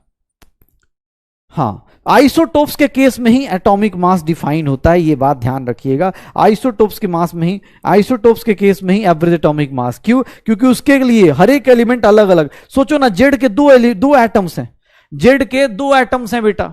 कोई बोल रहा क्यों डिफाइन, अरे भाई एक बात बता, जेड का मास तेरे हिसाब से क्या होना चाहिए था, जेड का मास 50 ले कि 60 ले। भाई क्लास में ही रहना यार, सच बता रहा हूं। अगर पिज्जा बर्गर खाते हुए ये क्लास देख रहे हो तो बेटा पिज्जा बर्गर ही खाते रह जाओगे, सच बता रहा हूं। साइंस के साथ गलती मत करो, मैं अभी भी बोल रहा हूं, धमका नहीं रहा हूं, डरा भी नहीं रहा हूं, सच बता रहा हूं।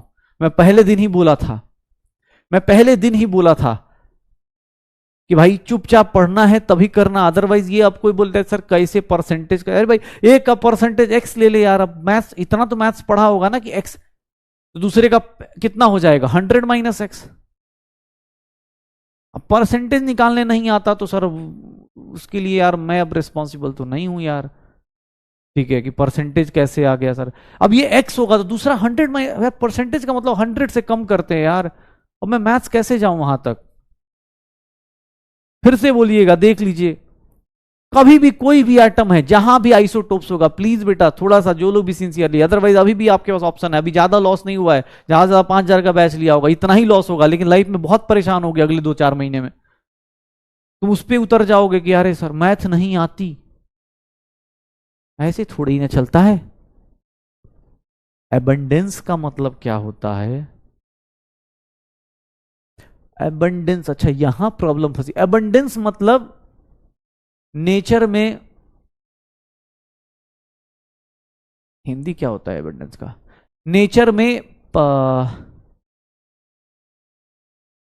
नेचर को तो प्रकृति बोलते हैं, प्रकृति में मिलने वाला, मतलब प्रकृति में कितना उपलब्ध है, पर्याप्त है, कितना पर्याप्त है, कितना पर्याप्त है, कितना मिल रहा है, परसेंटेज कितना मिलेगा। अगर आप 50 मतलब जेड के अगर 50 मतलब इसका ये वाला आइसोटोप उठाओगे तो उसका 60% मिलेगा, 60 मिलेगा, और 60 वाले का कितना मिलेगा 40 मिलेगा, ठीक है। हाँ हाँ, मात्रा कितनी है उसको बोलते हैं।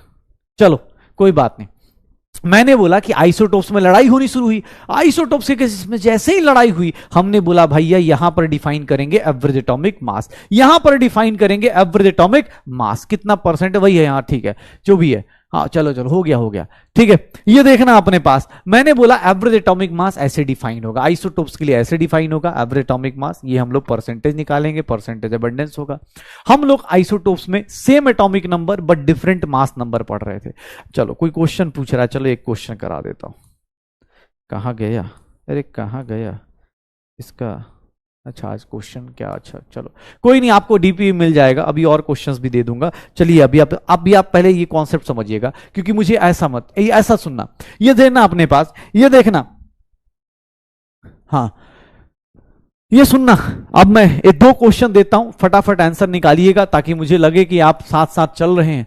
अगर कोई element, if an element exist as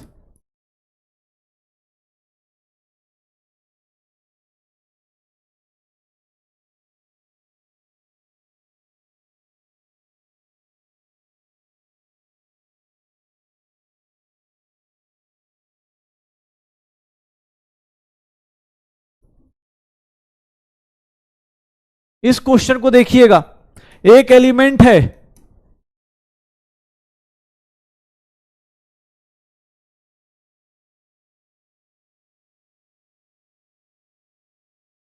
इस क्वेश्चन को अटेम्प्ट कीजिए, जो लोग क्लास में बैठे हैं फटाफट इस क्वेश्चन को अटेम्प्ट कीजिए। एक्स का मास निकालिए, बताइए क्या होगा एक्स का मास, एक्स का मास क्या होगा, एक्स का मास क्या होगा, जल्दी से जल्दी क्या होगा भैया।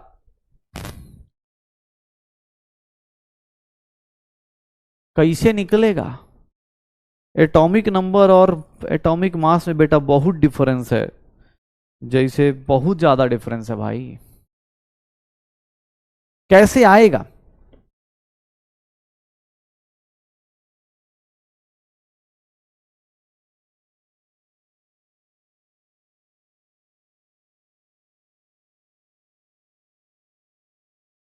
क्या होगा,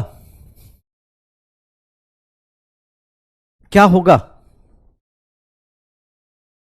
कितना आ जाएगा सर, इस क्वेश्चन को कैसे अटेम्प्ट करेंगे, अरे भैया ऐसे बना लो, एक्स है, एक्स सर एक्स को क्या कर देना 10 और एक्स का क्या कर देना 15, सर इसका परसेंटेज हेवियर का कितना परसेंट, हेवियर मतलब इसमें दोनों में हेवी कौन है, यही है ना हेवी, 15 वाला हेवी होगा 10 वाला कम होगा, ये 40% है, तो सर इसका वैल्यू कितना हो जाएगा 60%, कैसे आया 100 माइनस कर दीजिए, और सुनिए average atomic mass of x निकालिएगा तो कितना आ जाएगा 10 into 60 plus 15 into 40 divided by 100 करेंगे, 600 प्लस 600 डिवाइडेड बाई 100 कितना हो जाएगा 1200, 12 आ जाएगा, 12 आ जाएगा, यूनिट एएमयू में लगा दीजिएगा, जैसे एग्जाम में पूछेगा वैसे कर दीजिएगा, सॉल्व हो जाएगा सर, अरे पक्का, अरे डन है भैया। चलो एक क्वेश्चन और, फिर एवरेज एटॉमिक मास के आगे चलेंगे हम लोग। अगर मैं बहुत डिफिकल्ट लिखूंगा, ये सुनो हम बहुत डिफिकल्ट लिखने वाले हैं, हम एक क्वेश्चन लिखेंगे,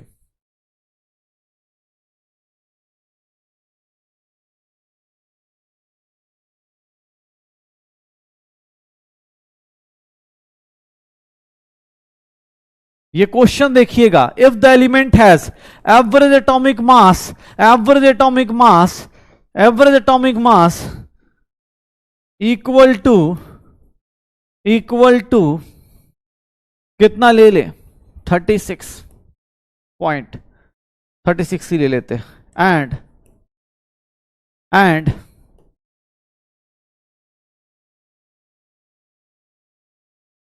इसके आइसोटोप्स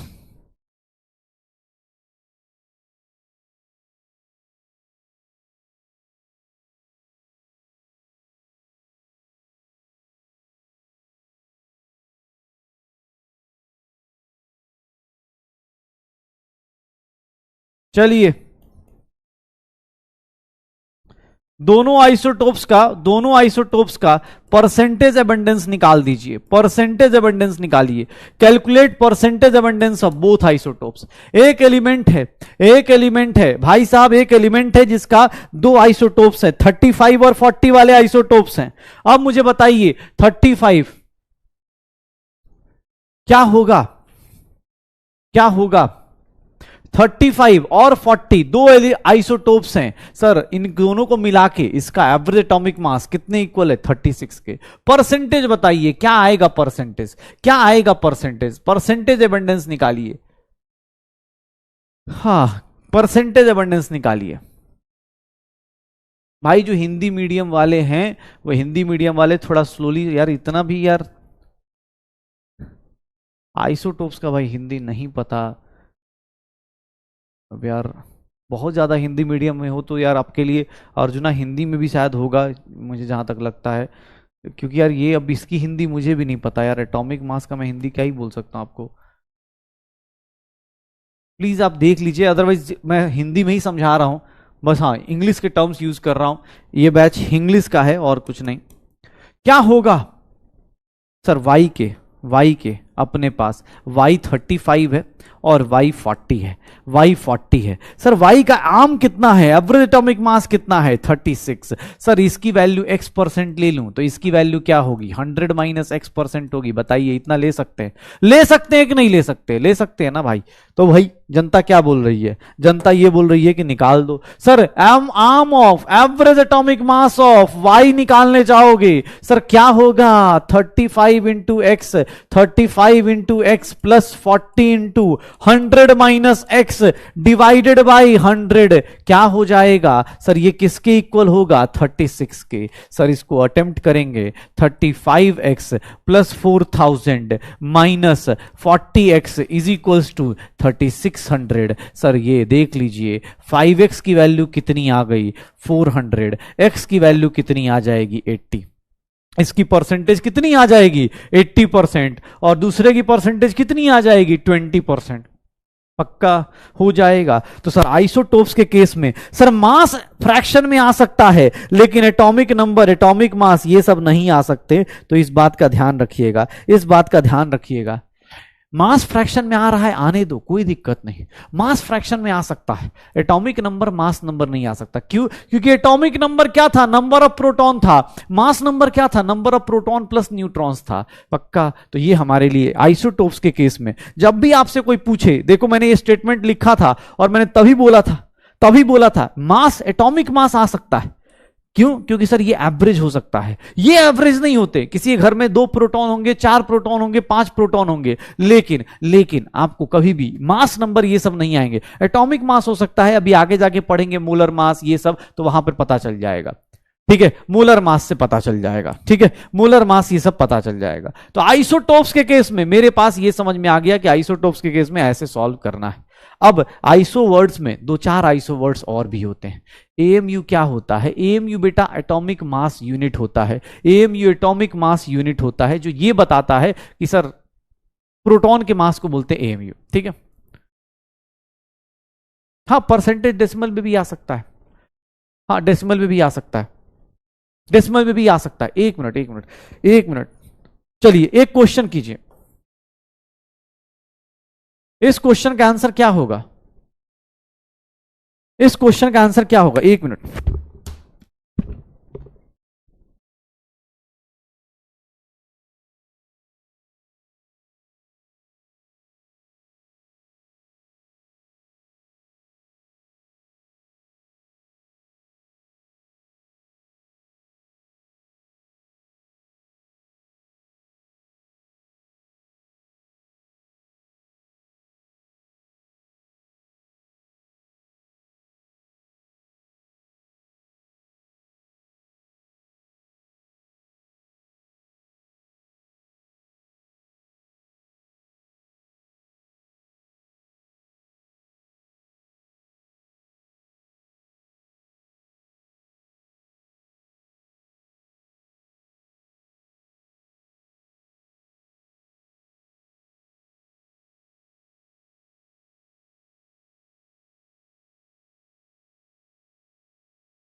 क्या आंसर आ जाएगा, क्या आंसर आ जाएगा, कितना आंसर आ जाएगा, क्या होगा? सोडियम एटम और सोडियम आयन किस में डिफर करेंगे? इलेक्ट्रॉन्स में डिफर करेंगे। किस में डिफर होंगे? इलेक्ट्रॉन्स में। चलो मैं ये बात कर रहा था, मैंने कहा यार चलो इसकी बात कर लेते, अब मैं थोड़ा सा दूसरे बातें कर रहा था। चलो आइसोटर्म में अब अगला आइसोटर्म देखते हैं। अगला आइसोटर्म क्या है सर? आइसोटर्म में एक अगला आइसोटर्म आता है जिसको बोलते हैं आइसोबार्स। आइसोबार्स की बात कर रहे थे, आइसोबार्स की बात कर रहे थे। कोई नहीं, कॉल आ गया भाई, गायब नहीं हो जाए ऐसे। तुम लोग क्या भूतहा टाइप, कैसे भूतहा मूवी देखते हो क्या था कि अरे सर गायब हो गए, सर गायब हो गए चलती क्लास में, ये देखिए पीडब्ल्यू का टीचर हुआ गायब। हाँ न्यूज आ रही है, पढ़ाते पढ़ाते हुआ टीचर गायब। ऐसा नहीं होता भाई, हमने इतनी स्पैमिंग करी, इतना बेसिक से पढ़ाया, इतने बेसिक से पढ़ाया कि टीचर गायब हो गया। ऐसा नहीं होता। देखो आइसोबार्स की बात कर रहा, आइसोबार्स का मतलब क्या होता है कि सर यहां पर देखिएगा सर, जितने भी डिफरेंट एटम्स, ये एटम्स ही अलग अलग होंगे, डिफरेंट एटम्स हैविंग, ध्यान सुनिएगा, different atoms having sir same mass number, ध्यान सुनिएगा ये क्या हो रहा है, same mass number but different atomic number. Obvious है, जैसे ही बोला एटॉमिक नंबर डिफरेंट मतलब एटम ही डिफरेंट हो जाएगा, एटॉमिक नंबर डिफरेंट मतलब एटम ही डिफरेंट हो जाएगा। जैसे ये देख लीजिए, ये देखिएगा, यहां देखिएगा नाइट्रोजन 7 और 14 होता है, लेकिन कार्बन 6 और 14 भी होता है। सर यहां पर क्या इक्वल है इन लोगों के बीच में? इनका प्रोटॉन क्या है? डिफरेंट है। इसका प्रोटॉन कितना है? 7, इसका प्रोटॉन कितना है? 6। इनका प्रोटॉन प्लस न्यूट्रॉन मतलब न्यूक्लियस जो है, इन दोनों का न्यूक्लियस जो होगा, न्यूक्लियस कितना है? 14। इसका भी प्रोटॉन प्लस न्यूट्रॉन कितना है? 14। न्यूट्रॉन कितना होगा सर? 14 माइनस 7, 7 हो गया। और इसका न्यूट्रॉन कितना होगा? 14 माइनस 6 कितना हो गया? 8 होगा।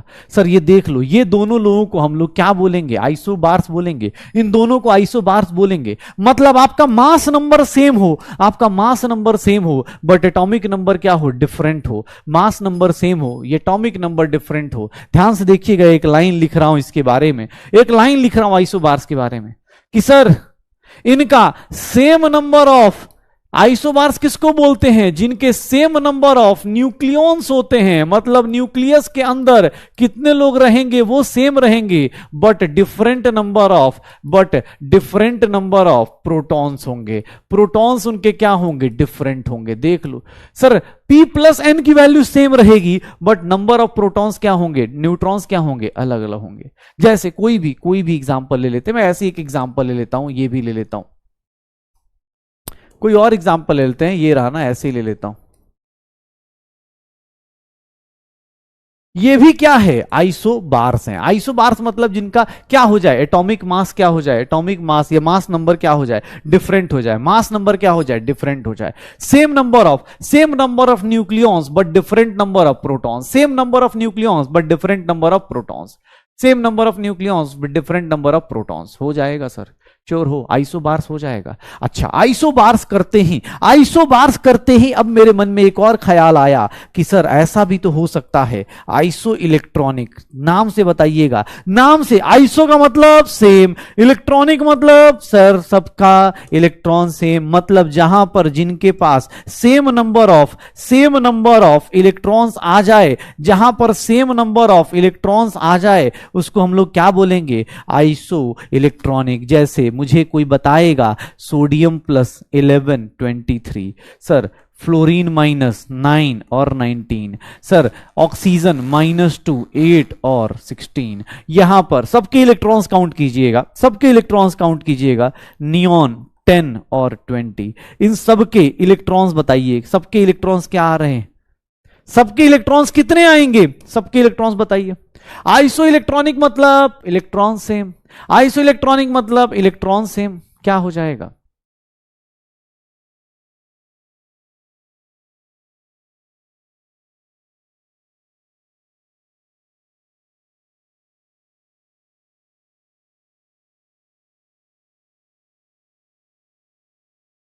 जल्दी।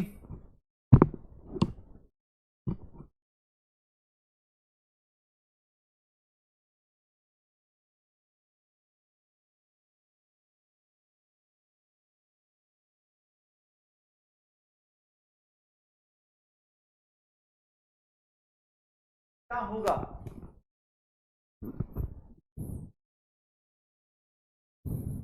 कितने हो जाएंगे सर इसमें प्रोटॉन, इलेक्ट्रॉन होगा कितना सर 11 होना चाहिए बट 10, यहां भी इलेक्ट्रॉन 9 + 1 10, इसमें 8 + 2 सर इलेक्ट्रॉन कितना 10, यहां इलेक्ट्रॉन ऑलरेडी न्यूट्रल है तो 10। सर ये सारे के सारे क्या हैं, आइसो इलेक्ट्रॉनिक हैं। जिनके इलेक्ट्रॉन सेम हो जाएं उसको आइसो इलेक्ट्रॉनिक बोलेंगे, जिसमें प्रोटॉन सेम हो जाए उसको आइसोटोप्स बोल देंगे, और जिसमें न्यूक्लियॉन सेम हो जाए उसको आइसोबार्स बोल देंगे। सर उसको आइसोबार्स बोल देंगे। पक्का हो जाएगा सर, हो जाएगा, श्योर हो, श्योर हो। अरे साथ साथ में लिखते चलो ना भाई, साइड में इसीलिए हो, साथ साथ में लिखते चलो, दो दो लाइन तो लिखनी है। जो लोग साथ साथ में कर रहे करिए। आइसोबार्स में प्रोटॉन प्लस न्यूट्रॉन्स का नंबर सेम रहेगा, ऊपर वाला नंबर सेम है ना, ऊपर वाला नंबर सेम है, ऊपर वाला नंबर सेम है और नीचे वाला नंबर अलग अलग है। ऊपर वाला क्या होता है, न्यूक्लियॉन्स का नंबर, नीचे वाला क्या होता है, प्रोटॉन्स का नंबर। हो जाएगा सर, श्योर है। चलिए अच्छा, एक बात बताइएगा, एक बात बताइए सब लोग अपने पास, सब लोग, आइसो बार्स हो गया, आइसो इलेक्ट्रॉनिक हो गया, एक दो टर्म और हैं, एक दो टर्म और हैं, पता है क्या सर, एक दो टर्म और हैं। एक होता है आइसोटोन्स।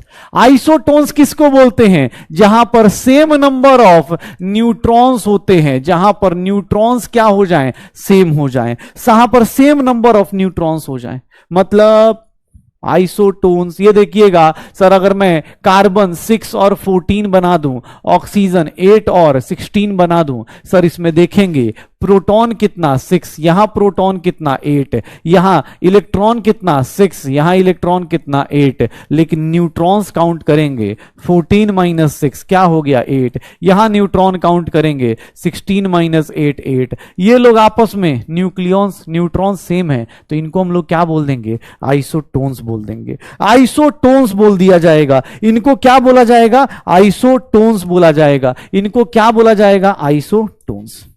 पक्का हो जाएगा सर। ये देखना सारे के सारे एक साथ लिख रहा हूं।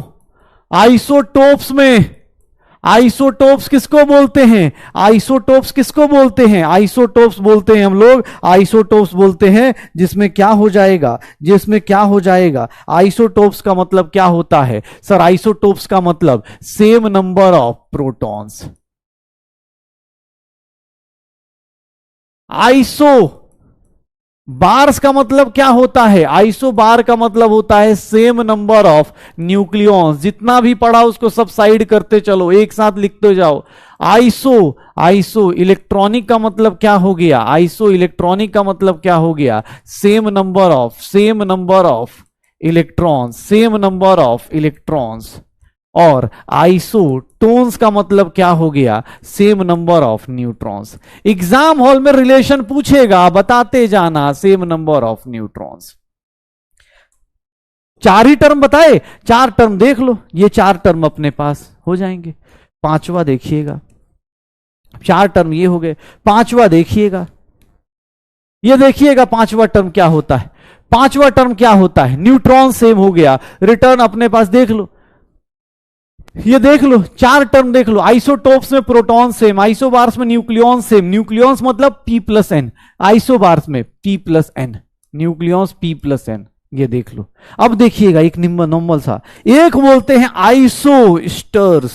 आइसोस्टर्स किसको बोलते हैं, आइसोस्टर्स किसको बोलते हैं, आइसोस्टर्स किसको बोलते हैं, ध्यान सुनिएगा, जिसमें क्या हो, same number of, same number of electrons, electrons भी सिमिलर हो, एंड सर इलेक्ट्रॉन्स भी साथ साथ हो, और सेम नंबर ऑफ एटम्स, दो चीजें हो। मतलब इलेक्ट्रॉन्स का नंबर भी सेम होना चाहिए, और सर इलेक्ट्रॉन्स का नंबर भी सेम होना चाहिए, और क्या सेम होना चाहिए, एटम्स का नंबर भी सेम होना चाहिए। दो चीजें इक्वल होनी चाहिए, इलेक्ट्रॉन भी और एटम भी, इलेक्ट्रॉन भी एटम भी, ये दो चीजें सेम होनी चाहिए, इलेक्ट्रॉन भी और एटम भी। देख लो। हाँ सर इतना जल्दी छोड़ देंगे नहीं भैया, पढ़ने आए हैं सर, आप साइंस में बाहर इसलिए बोल रहा हूं क्योंकि अब आपको आदत लगानी पड़ेगी। 3 ही क्लास हुई है और अभी से देख लीजिए बहुत सारे लोग जो छोड़ रहे होंगे उनको पता चल रहा होगा भैया दिमाग थोड़ा भी क्लास इधर उधर गए तो बस सब कुछ मिस हो जाएगा। इलेक्ट्रॉन सेम होगा तो आइसो इलेक्ट्रॉनिक था, लेकिन यहां इलेक्ट्रॉन के साथ साथ क्या होगा, एटम भी सेम होना चाहिए, इलेक्ट्रॉन के साथ साथ एटम भी सेम होना चाहिए। जैसे चलिए CO2, N2O। चलिए, कार्बन के अंदर इसकी इलेक्ट्रॉन काउंट कीजिए, एटम बताइए, एटॉमिसिटी क्या है, एटम कितने हैं इसमें, 3, इसमें भी एटम कितने हैं, एटम कितने हैं इसमें, 3 होंगे, कितने एटम हैं, 3 ही है।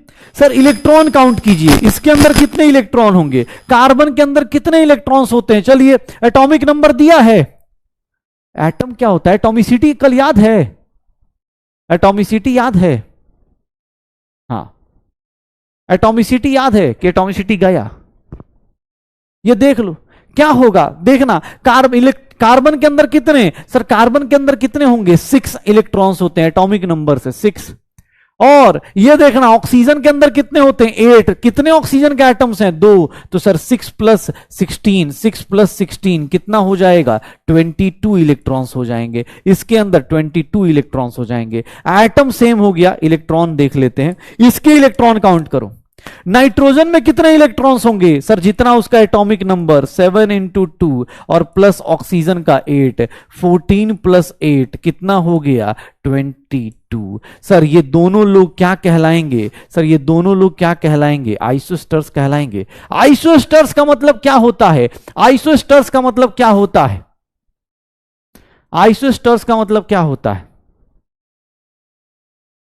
पक्का, तो आइसोस्टर्स अगर आपको बोला जाए, आइसोस्टर्स आपको कहीं बोला जाए, कहीं भी आइसोस्टर्स बोला जाए, तो आइसोस्टर्स में आप ऐसे लिख सकते हो, आइसोस्टर्स का मतलब क्या हो जाएगा, same atom, same atomicity and electron, same electron, electron भी सेम हो और एटम्स भी सेम हो, इसी को क्या बोलेंगे, एसोस्टर्स बोलेंगे, आइसोस्टर्स बोलेंगे। सेम एटॉमिसिटी, सेम एटम्स और सेम नंबर ऑफ इलेक्ट्रॉन्स, उसी को क्या बोला जाता है, आइसोस्टर्स बोला जाता है, आइसोस्टर्स बोला जाता है।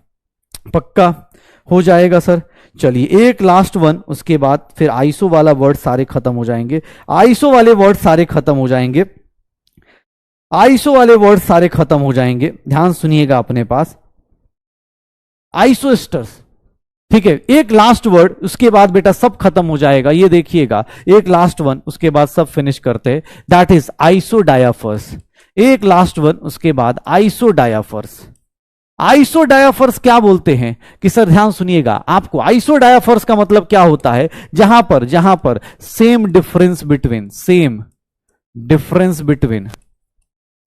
बिटवीन न्यूक्लियॉन्स के बीच का डिफरेंस सेम होना चाहिए, मतलब प्रोटॉन एंड न्यूट्रॉन के बीच का डिफरेंस क्या होना चाहिए, सेम होना चाहिए। जहां पर प्रोटॉन और न्यूट्रॉन्स के बीच का डिफरेंस क्या होना चाहिए, सेम होना चाहिए। जहां पर प्रोटॉन और न्यूट्रॉन्स का डिफरेंस क्या होना चाहिए, सेम होना चाहिए। प्रोटॉन और न्यूट्रॉन्स का डिफरेंस क्या होना चाहिए, सेम होना चाहिए। ये देख लो अपने पास, जहां भी प्रोटॉन और न्यूट्रॉन्स का डिफरेंस सेम हो, उसी को हम लोग क्या बोलते हैं, आइसोडायाफर्स। कोई भी अपने पास डिफरेंस सेम होना चाहिए। जैसे मान लो एक सिंपल सा, ये देखो सर, इसमें प्रोटॉन कितना 6, प्रोटॉन कितना 8, न्यूट्रॉन कितना 6, यहां न्यूट्रॉन कितना 8। सर इन दोनों में एक चीज देखिएगा, p - n कर लीजिए, कितना आ रहा है, 0 आ रहा है क्या, या n - p कर लीजिए, p - n हो चाहे n - p हो, कोई ऐसा डिफरेंस, मतलब किसी एक साइड से माइनस कर लीजिए। इन दोनों के केस में सर n - p और p - n का डिफरेंस का मतलब क्या हो गया, सेम होगा। अरे 0 ही आ रहा है, 0 आ रहा है ना, तो इनको क्या बोलेंगे, आइसोडायाफर्स, जिसके बीच में प्रोटॉन और न्यूट्रॉन्स का डिफरेंस क्या हो जाए, सेम। तो भैया 6 टर्म्स बताए आपको, 6 टर्म्स बताए, लास्ट टर्म क्या है, आइसोडायाफर्स है। लास्ट टर्म क्या है, आइसोडायाफर्स है। वो क्या है sir, same difference between proton and neutron, बस इसी को बोलते हैं। टोटल यही 6 टर्म्स हैं जो आपको बार बार यूज करने हैं, isotopes, isobars, iso electronic, isotones, isosters, isodiaphers, यही 6 यूज करने हैं। आइसोमर्स बेटा ऑब्जेक्ट ऑर्गेनिक में आते हैं, आइसोमर्स अलग चीज है, आइसो बस यही 6 हैं, आइसो यही 6 हैं। पक्का हो जाएगा सर, श्योर हो। अच्छा चलो एक चीज और, कल हम सबने मॉलिक्यूल को पढ़ लिया था, आइसो वर्ड्स कर लिए, कल हम सबने मॉलिक्यूल पढ़ लिया था ना, सबने मॉलिक्यूल पढ़ लिया था, कल सबने ही मॉलिक्यूल कर लिया है ना, सबने ही मॉलिक्यूल कर लिया है। तो चलो एक काम करते हैं, चलो एक सिंपल सी एनसीईआरटी में एक चीज दी गई है, उससे क्वेश्चंस आते हैं। थोड़ा सत्संग कर लेते हैं, थोड़ा सत्संग कर लेते हैं। हाँ बस यही छह देखो ना, मैंने एक जगह नोट्स बना तो दिए, एक ही जगह नोट्स तो बना दिए बेटा, अब इससे ज्यादा क्या ही चाहिए। ठीक है, मैंने शॉर्ट नोट्स भी तुम्हारे बना दिए, साथ साथ में समझाता भी गया, शॉर्ट नोट्स भी बना दिए कि हाँ बेटा कहीं कोई दिक्कत ना आए, शॉर्ट नोट्स भी बना देते हैं। आइसोटोप्स के केस में एवरेज एटॉमिक मास, इसके केस में ये पक्का। तो अब थोड़ी सी थ्योरी पढ़ लेते हैं। थ्योरी मतलब सर देखना एक बार देखना सर, एक सबने 9th में या कहीं 10th जहां एटॉमिसिटी आई होगी वहां पर डाल्टन्स एटॉमिक थ्योरी थोड़ा सुनिएगा। बहुत सबसे पहले साइंटिस्ट थे जिन्होंने एटम के बारे में पहली बार कुछ बोलना शुरू किया। इनको उस टाइम पे पता नहीं था कि एटम के अंदर भी इलेक्ट्रॉन प्रोटॉन न्यूट्रॉन्स होते हैं, एटम का आइसोटोप्स होता है, इनको कुछ भी आइडिया नहीं था। इन्होंने बोला किसी भी मैटर को काटोगे पीटोगे तो क्या मिलेगा, क्या मिलेगा, एटम मिलेगा। तो डाल्टन्स एटॉमिक थ्योरी, थोड़ा सत्संग कर लेते हैं ठीक है, फिर उसके बाद फिर से आते हैं क्वेश्चंस पे। पहले एक बार थोड़ा सा वो कर लेते हैं। ये देखना सर क्या होगा, सर मैटर जो होता है, कोई भी मैटर होगा तो वो किससे मिलके बना होता है, matter consist of very small individual particles called as atoms. उसको क्या बोलते हैं, एटम बोलते हैं। ध्यान सुनिएगा, ये बेटा ऑलरेडी थोड़ा बहुत पता होगा आपको, लेकिन हाँ एक बार सुन लीजिए। डाल्टन्स एटॉमिक थ्योरी बहुत पहले की थ्योरी है, लेकिन हाँ एनसीईआरटी में आपको 11th क्लास में दिख जाएगी, स्कूल में आपको आ सकता है, इसीलिए पढ़ लीजिए। लिख सकते हैं, साथ साथ में लिख लीजिए। मैटर हर एक आदमी के पास, डाल्टन ने बोला कि हर एक मैटर को काटोगे पीटोगे तो उसमें से छोटे छोटे इंडिविजुअल पार्टिकल्स मिलेंगे, जिनका नाम क्या बोलेंगे हम लोग, एटम्स बोलेंगे, जिनको हम लोग क्या बोलेंगे, एटम्स बोलेंगे। ये सारे के सारे जो एटम्स होते हैं ना, ध्यान सुनना, एटम्स ऑफ सेम एलिमेंट, एक मिनट ध्यान सुनिएगा, atoms of same element have identical properties. मतलब अगर एलिमेंट सेम है तो उनके एटम्स, ऐसा नहीं होगा कि कार्बन का एटम इधर कुछ और है उधर कुछ और होगा, नहीं, एटम्स उनके सेम होंगे, सेम ही होंगे। तो आप साथ साथ में लिख सकते, मतलब सारे मैटर एटम से मिलके बने। अगर एलिमेंट सेम है तो उसका एटम ऐसा नहीं होगा कि सर CO2 में कार्बन अलग है और C2H4 में कार्बन अलग है, नहीं, सब जगह कार्बन का एटम क्या रहेगा, सिमिलर। तो atoms of same element have identical property, size, mass, सब कुछ सिमिलर रहने वाला है, ठीक है, सब कुछ सिमिलर रहने वाला है। लेकिन एटम्स ऑफ डिफरेंट एलिमेंट, अगर डिफरेंट एलिमेंट्स के एटम्स लेते हो तो उनका डिफरेंट मास होगा, उनका डिफरेंट क्या होगा, उनका डिफरेंट प्रॉपर्टी होगी, ऑब्वियसली उनका मास डिफरेंट होगा, उनका स्ट्रक्चर, साइज, सब कुछ डिफरेंट होगा। तो ये देख लेना अपने पास, एटॉमिक्स अपने पास। डाल्टन्स एटॉमिक थ्योरी में पहली बात क्या बोली गई कि मैटर हमेशा स्मॉलेस्ट पार्टिकल से मिलकर बना है, जिसको तोड़ नहीं सकते, वो एटम है। एटम सेम एलिमेंट के हैं तो उसका आइडेंटिकल प्रॉपर्टी होगी। इनको ना एक्चुअली इसका ड्रॉबैक क्या है, इसको क्या पता नहीं था, no information about isotopes. Dalton को आइसोटोप्स के बारे में नहीं पता था यार।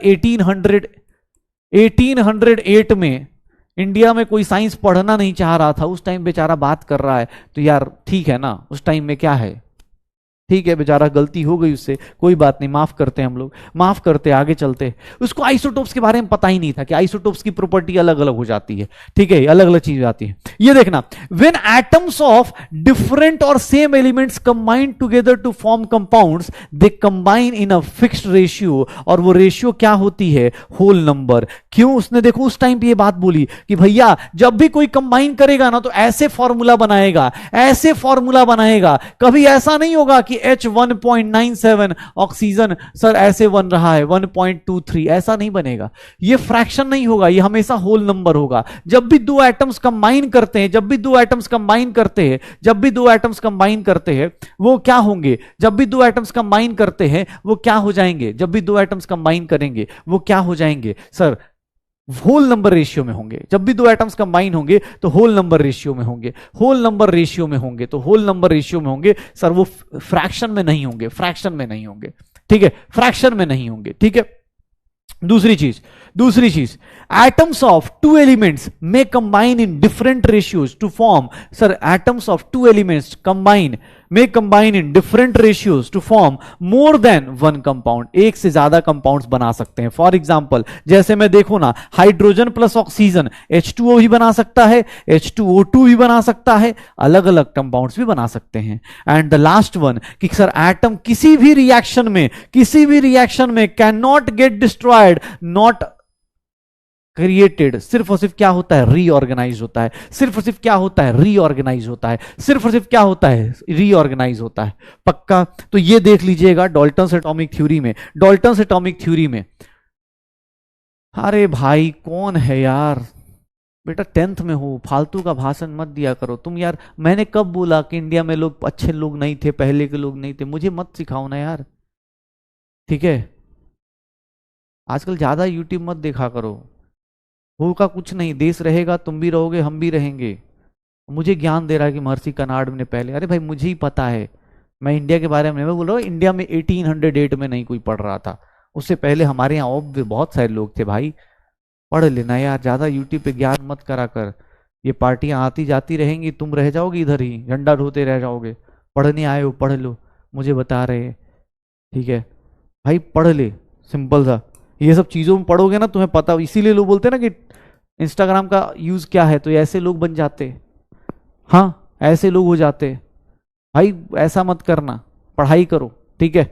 हाँ मेरा काम है अपने पढ़ाते पढ़ाते हंसी मजाक में मैं मोदी जी की नकल उतार रहा हूँ, इसका मतलब ये थोड़ी ना कि मैं उनसे मतलब उनकी पार्टी का हूँ, नहीं हूँ।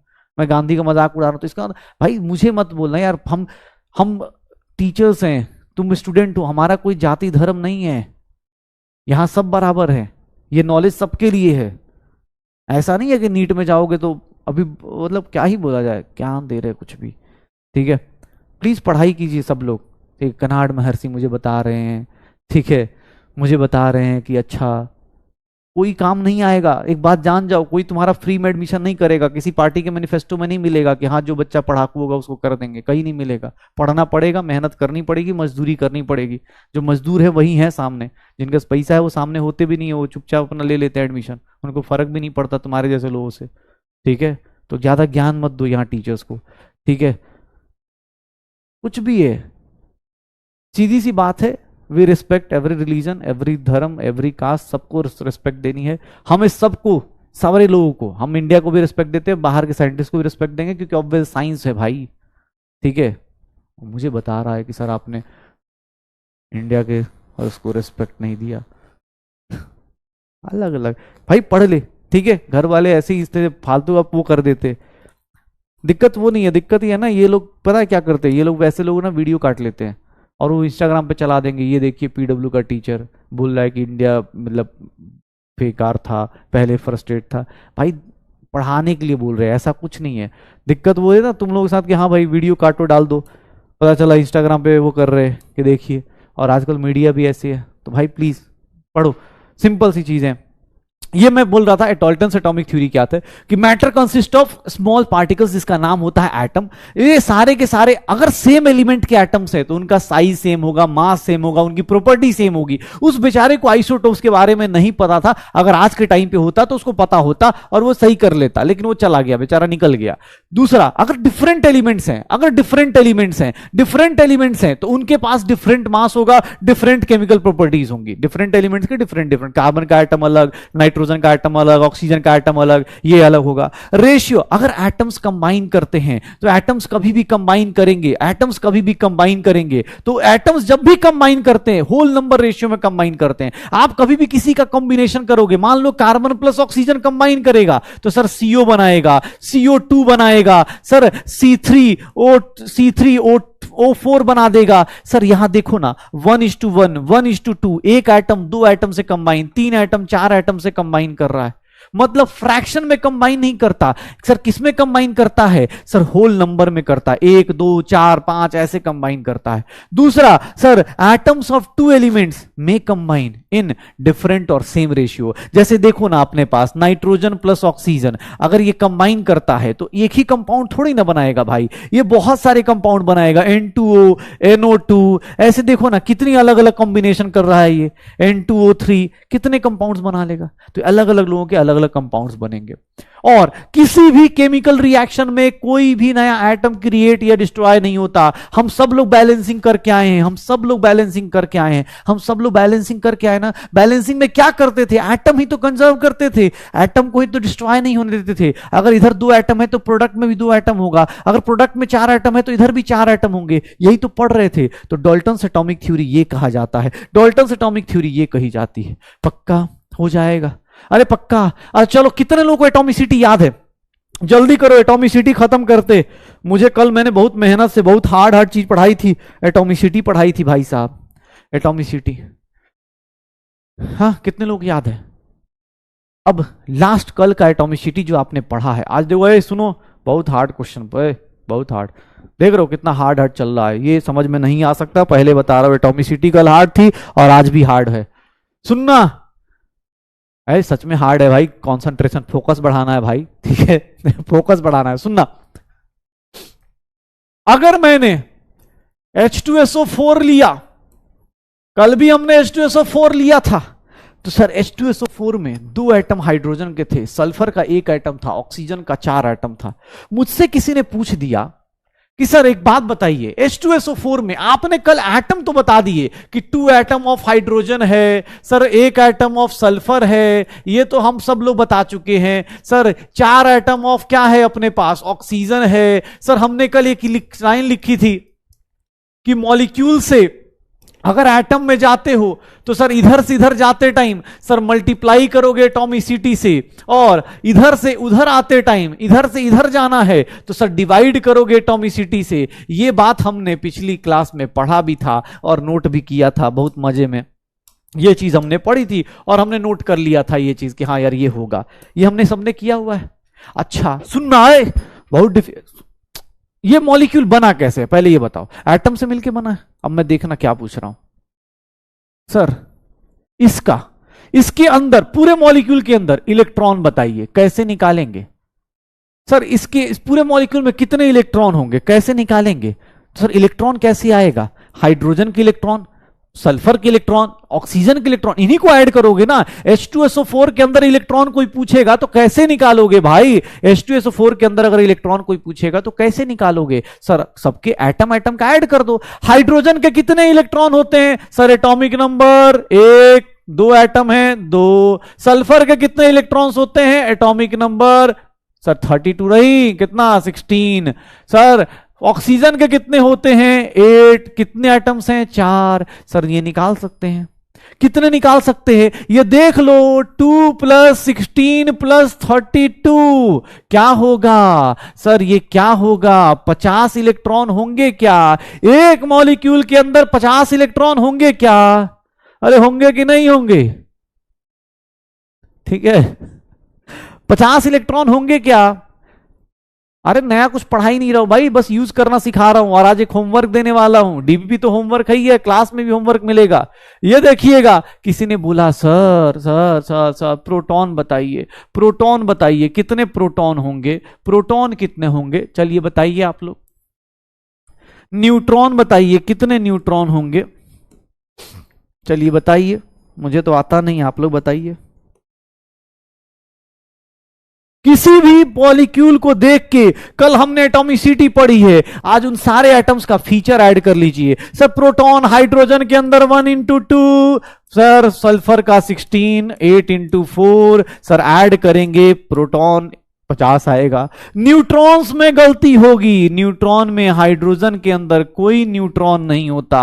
ए भैया हाइड्रोजन में, अरे शुरुआत में ही बताए थे, समझ में आना था ना, गलती में फंस गए। 48 होगा।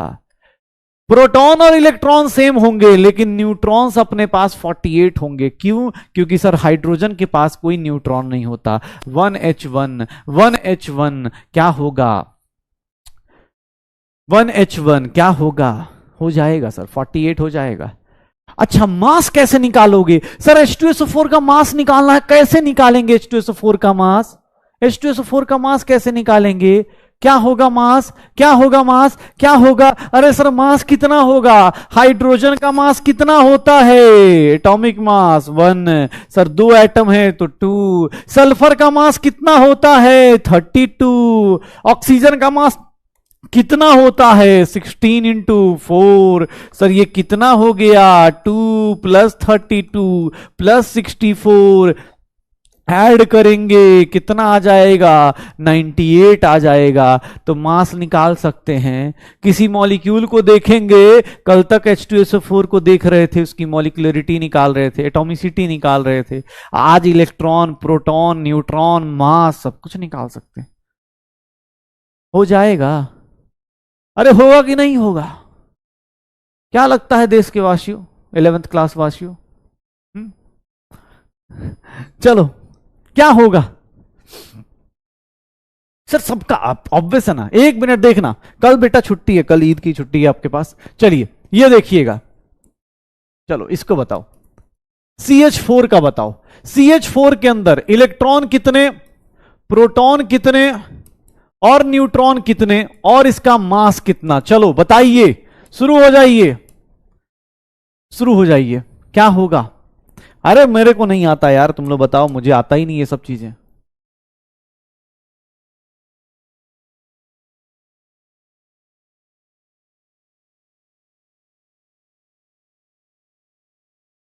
क्या होगा? मास निकाल लो भाई, ये प्रैक्टिस करनी है, नहीं तो आपको अगली क्लास से दिक्कत आनी शुरू होगी।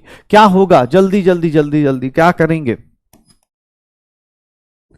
अरे तो 8 बजे छोड़ना है, ठीक है ना, पढ़ रहे हैं, कोई गलत काम थोड़ी ना कर रहे। सीखो भाई, क्योंकि अगली क्लास में यही सब होगा।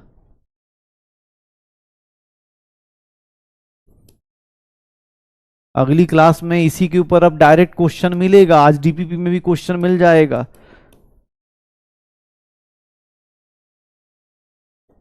चलिए, पहले क्वेश्चन का आंसर क्या आएगा? सर कार्बन के पास कितने इलेक्ट्रॉन? 6। हाइड्रोजन के पास 1 इंटू 4 कितना हो गया? 10। सर यही सेम चीज यहां भी आ जाएगा, लेकिन न्यूट्रॉन्स में अलर्ट रहिएगा। क्यों? क्योंकि सर हाइड्रोजन के पास कोई नहीं होता, सर 6 होगा। मास कितना होगा? कार्बन का मास 12, हाइड्रोजन का मास 1 इंटू 4, सर कितना मास हो गया? 16 हो गया।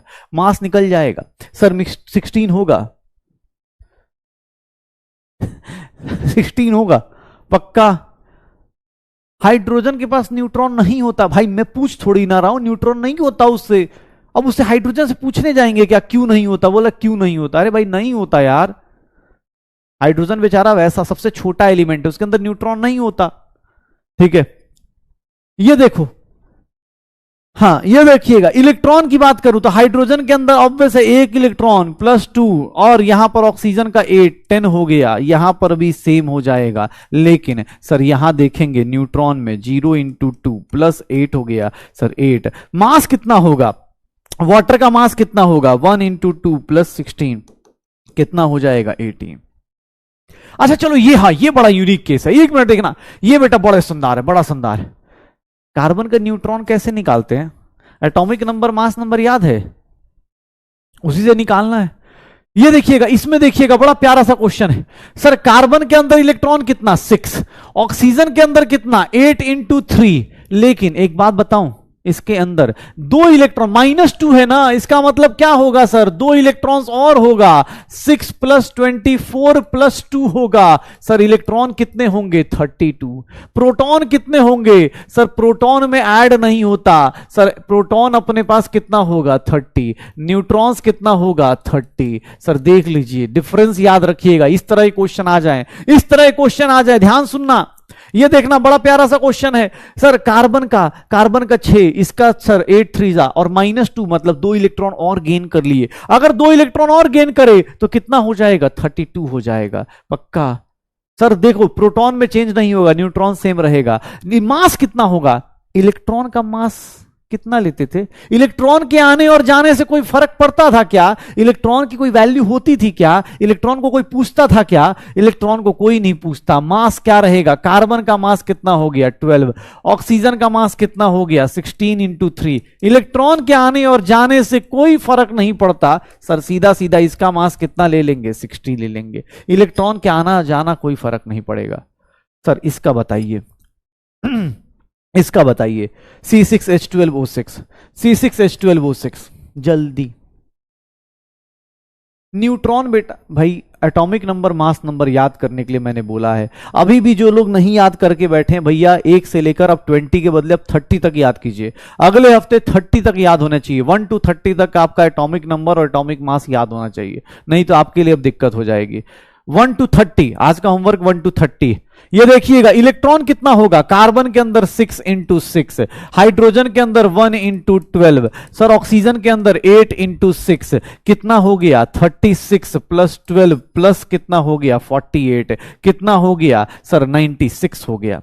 सर प्रोटॉन भी एग्जैक्टली इतना ही होगा, प्रोटॉन भी एग्जैक्टली इतना ही होगा सर 8 इंटू 6, ये भी कितना हो गया 96। न्यूट्रॉन में चेंज आएगा, क्यों? क्योंकि सर हाइड्रोजन में न्यूट्रॉन नहीं होता, हाइड्रोजन में न्यूट्रॉन नहीं होता। सर 12 कम कर दीजिए, 36 प्लस 48 कितना हो जाएगा 84। और मास कितना होगा, कार्बन का मास 12 इंटू 6, ऑक्सीजन का मास सर 12 इंटू 1 और ऑक्सीजन का मास 16 इंटू 6, सर ये 72 प्लस 12 प्लस कितना आ गया 96, कितना आ जाएगा 180, कितना आ जाएगा 180, ये देख लो। तो ये भैया निकालना आना चाहिए आप सबको मेरी तरफ से। भैया आप 1 से लेकर 30 तक के एलिमेंट्स का आप सब लोग निकाल के लाएंगे। न्यूट्रॉन्स बेटा mass number minus atomic number ना, अब ऐसे पता होना चाहिए 1 to 30 तक के आप सारे लोगों का निकाल के लाएंगे, इलेक्ट्रॉन प्रोटॉन न्यूट्रॉन्स, पक्का। एक सिंपल सा कुछ होमवर्क देता हूं, एक सिंपल सा होमवर्क दे रहा हूं आप सब लोग। सिंपल सा एक होमवर्क है, यहां पर मैंने कुछ कंपाउंड्स लिख दिए हैं, यहां मैं कुछ कंपाउंड्स लिख रहा हूं। सर इलेक्ट्रॉन बताना है उसके अंदर, प्रोटॉन बताना है उसके अंदर, ये होमवर्क लिख रहा हूं। पहले यहां लिख दूं होमवर्क, पता चला यार रुको होमवर्क की स्लाइड तो होगी ना, होमवर्क की स्लाइड कहां है, ये देखो होमवर्क में कंपाउंड्स लिख रहा हूं, कंपाउंड्स लिख रहा हूं। डीपीपी 1 अटेम्प्ट करना है आप लोगों को, डीपीपी 1 अटेम्प्ट करना है। प्लस होमवर्क में देखिएगा उसके अंदर कितने इलेक्ट्रॉन्स, कितने प्रोटॉन्स, कितने न्यूट्रॉन्स, मास निकालना है। और कौन कौन से हैं वो देख लीजिए, मैं आपको लिख देता हूं, उन सबका आप निकाल के लाइएगा अगली क्लास में इन सबका निकालिएगा।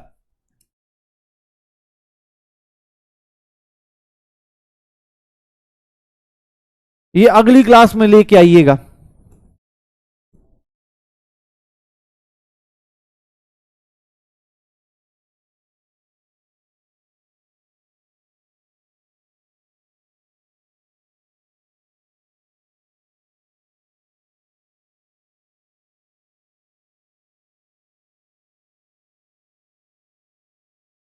चलिए इन सब के इलेक्ट्रॉन प्रोटॉन न्यूट्रॉन्स निकाल के लाइएगा। इन सारे कंपाउंड्स के 7 क्वेश्चंस दिए हैं मैंने, 7 क्वेश्चंस दिए हैं, ठीक है 7 क्वेश्चंस दिए हुए हैं। बाकी आप सब लोग घर पे आराम से इस पीडीएफ से निकाल लीजिएगा। आज की क्लास में हमने atomic number, mass number finish कर लिया है, atomic number and mass number finish कर लिया है, ठीक है। फिर हमने क्या फिनिश किया है, आइसोटोप्स, आइसो वाले टर्म्स कर लिए हैं। आइसो टर्म्स हमने 5-6 कर लिए हैं आज के टाइम पे। आइसोटोप्स कर लिया है, आइसोबार्स कर लिया है, isotopes, isobars, isotones, isotones, iso electronic, iso electronic, isosters, isosters और आइसोडायाफर्स, आइसोडायाफर्स, आइसोडायाफर्स। आइसोटोन्स में बात करेंगे तो आइसो, अच्छा हाँ एक चीज और, अभी ना किसी ने मुझे बहुत अच्छी चीज याद दिलाई। ये एक सिंपल सा चीज, ये देखिएगा एक ना यहां पर एक ना मैंने देखो एग्जाम्पल देने के लिए, क्योंकि तुम्हें ना अभी हेवी आइटम्स नहीं पता, तो मैंने यहां पर ना ये वाला एग्जाम्पल दिया हुआ है, यहां मैंने ये वाला एग्जाम्पल दिया हुआ है जहां पर p माइनस एन की वैल्यू 0 हो जाए, p माइनस एन की वैल्यू 0 हो जाए, तो ये वाला एग्जाम्पल दिया हुआ है। लेकिन रियलिटी में पूछोगे ना तो रियलिटी में p माइनस एन 0 नहीं होता। ये अब क्योंकि ना तुम्हें भी यूरेनियम, थोरियम ये सब एटम नहीं पता है, इसीलिए मैंने ऐसा बता दिया है। ऐसा मैंने बस समझाने के लिए बताया है। इसका मतलब आइसोडायाफर्स इनके लिए नहीं होता, आइसोडायाफर्स p माइनस एन का डिफरेंस 0 नहीं होना चाहिए। किसी बच्चे ने अच्छे से याद दिलाया मुझे, बस याद रखिएगा डिफरेंस इक्वल होना चाहिए, ठीक है 0 नहीं होना चाहिए। वो ऑब्वियस है, वो बस समझाने के। अब यूरेनियम, थोरियम अभी नाम लूंगा तुम डर जाओगे, थोड़ा सा टाइम के बाद आप कर लेना, ठीक है। तो होमवर्क के क्वेश्चंस आपको करने हैं अटेम्प्ट, होमवर्क के क्वेश्चंस आपको अटेम्प्ट करने हैं, होमवर्क के क्वेश्चंस अटेम्प्ट करने हैं। ये सारे के सारे कंपाउंड्स निकालिएगा, अच्छे अच्छे क्वेश्चंस मिलेंगे आपको, अच्छे अच्छे क्वेश्चंस मिलेंगे। मास का कैलकुलेशन करना है, मंडे को मिलेंगे और मंडे को हम लोग करने वाले हैं बहुत सारा धमाल। लेकिन उससे पहले आप सभी लोगों का स्वागत होगा क्वेश्चंस के थ्रू।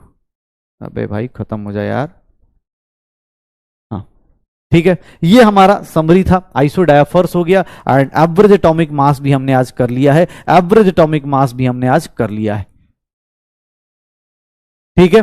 तो ये सारी चीज हमने फिनिश कर ली हैं, ये हमारा होमवर्क है, ये हमारा होमवर्क है। प्लीज ट्राई कीजिएगा, कल छुट्टियां हैं तो प्लीज अपना अपना बैकलॉग जो भी हो चुका है खत्म करिए और कोशिश कीजिएगा कि भैया अब जल्दी से जल्दी, हाँ ध्यान से सुनना अपने पास, अरे डिफरेंस सेम होना चाहिए बेटा, हाँ डिफरेंस सेम होना चाहिए।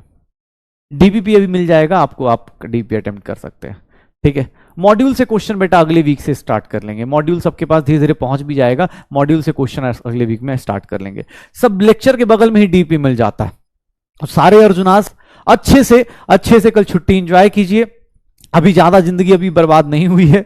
जिन लोगों को लग रहा हो प्लीज बेटा अपने बेसिक्स पे फोकस कीजिए, अच्छे से करने की कोशिश कीजिए, क्योंकि यहां पर एक चीज पता चल रही है, हर एक क्लास पिछली क्लास से रिलेटेड है। यही गलती होती है, अगर क्लास मिस करोगे हर एक क्लास के बाद पिछली क्लास रिलेटेड होगी, क्लास मिस नहीं करना है। ओके, एनसीईआरटी रीडिंग होती रहेगी। सबको हमारी पीडब्ल्यू परिवार की तरफ से सबको ईद मुबारक, खूब सारा खुशहाली आए आप सबके पास, तो सबको ईद मुबारक। सब लोग हंसते खेलते रहिए, मस्त रहिए, मुस्कुराते रहिए, ठीक है ना, पढ़ाई करते रहिए, एंजॉय करते रहिए। ओके चलो मिलते हैं अगली क्लास में मंडे को। ओके भूलना मत, ऐसा नहीं मंडे को सर आप कौन, हाँ एक बार और वंस मोर, ऐसा मत, हाँ ठीक है।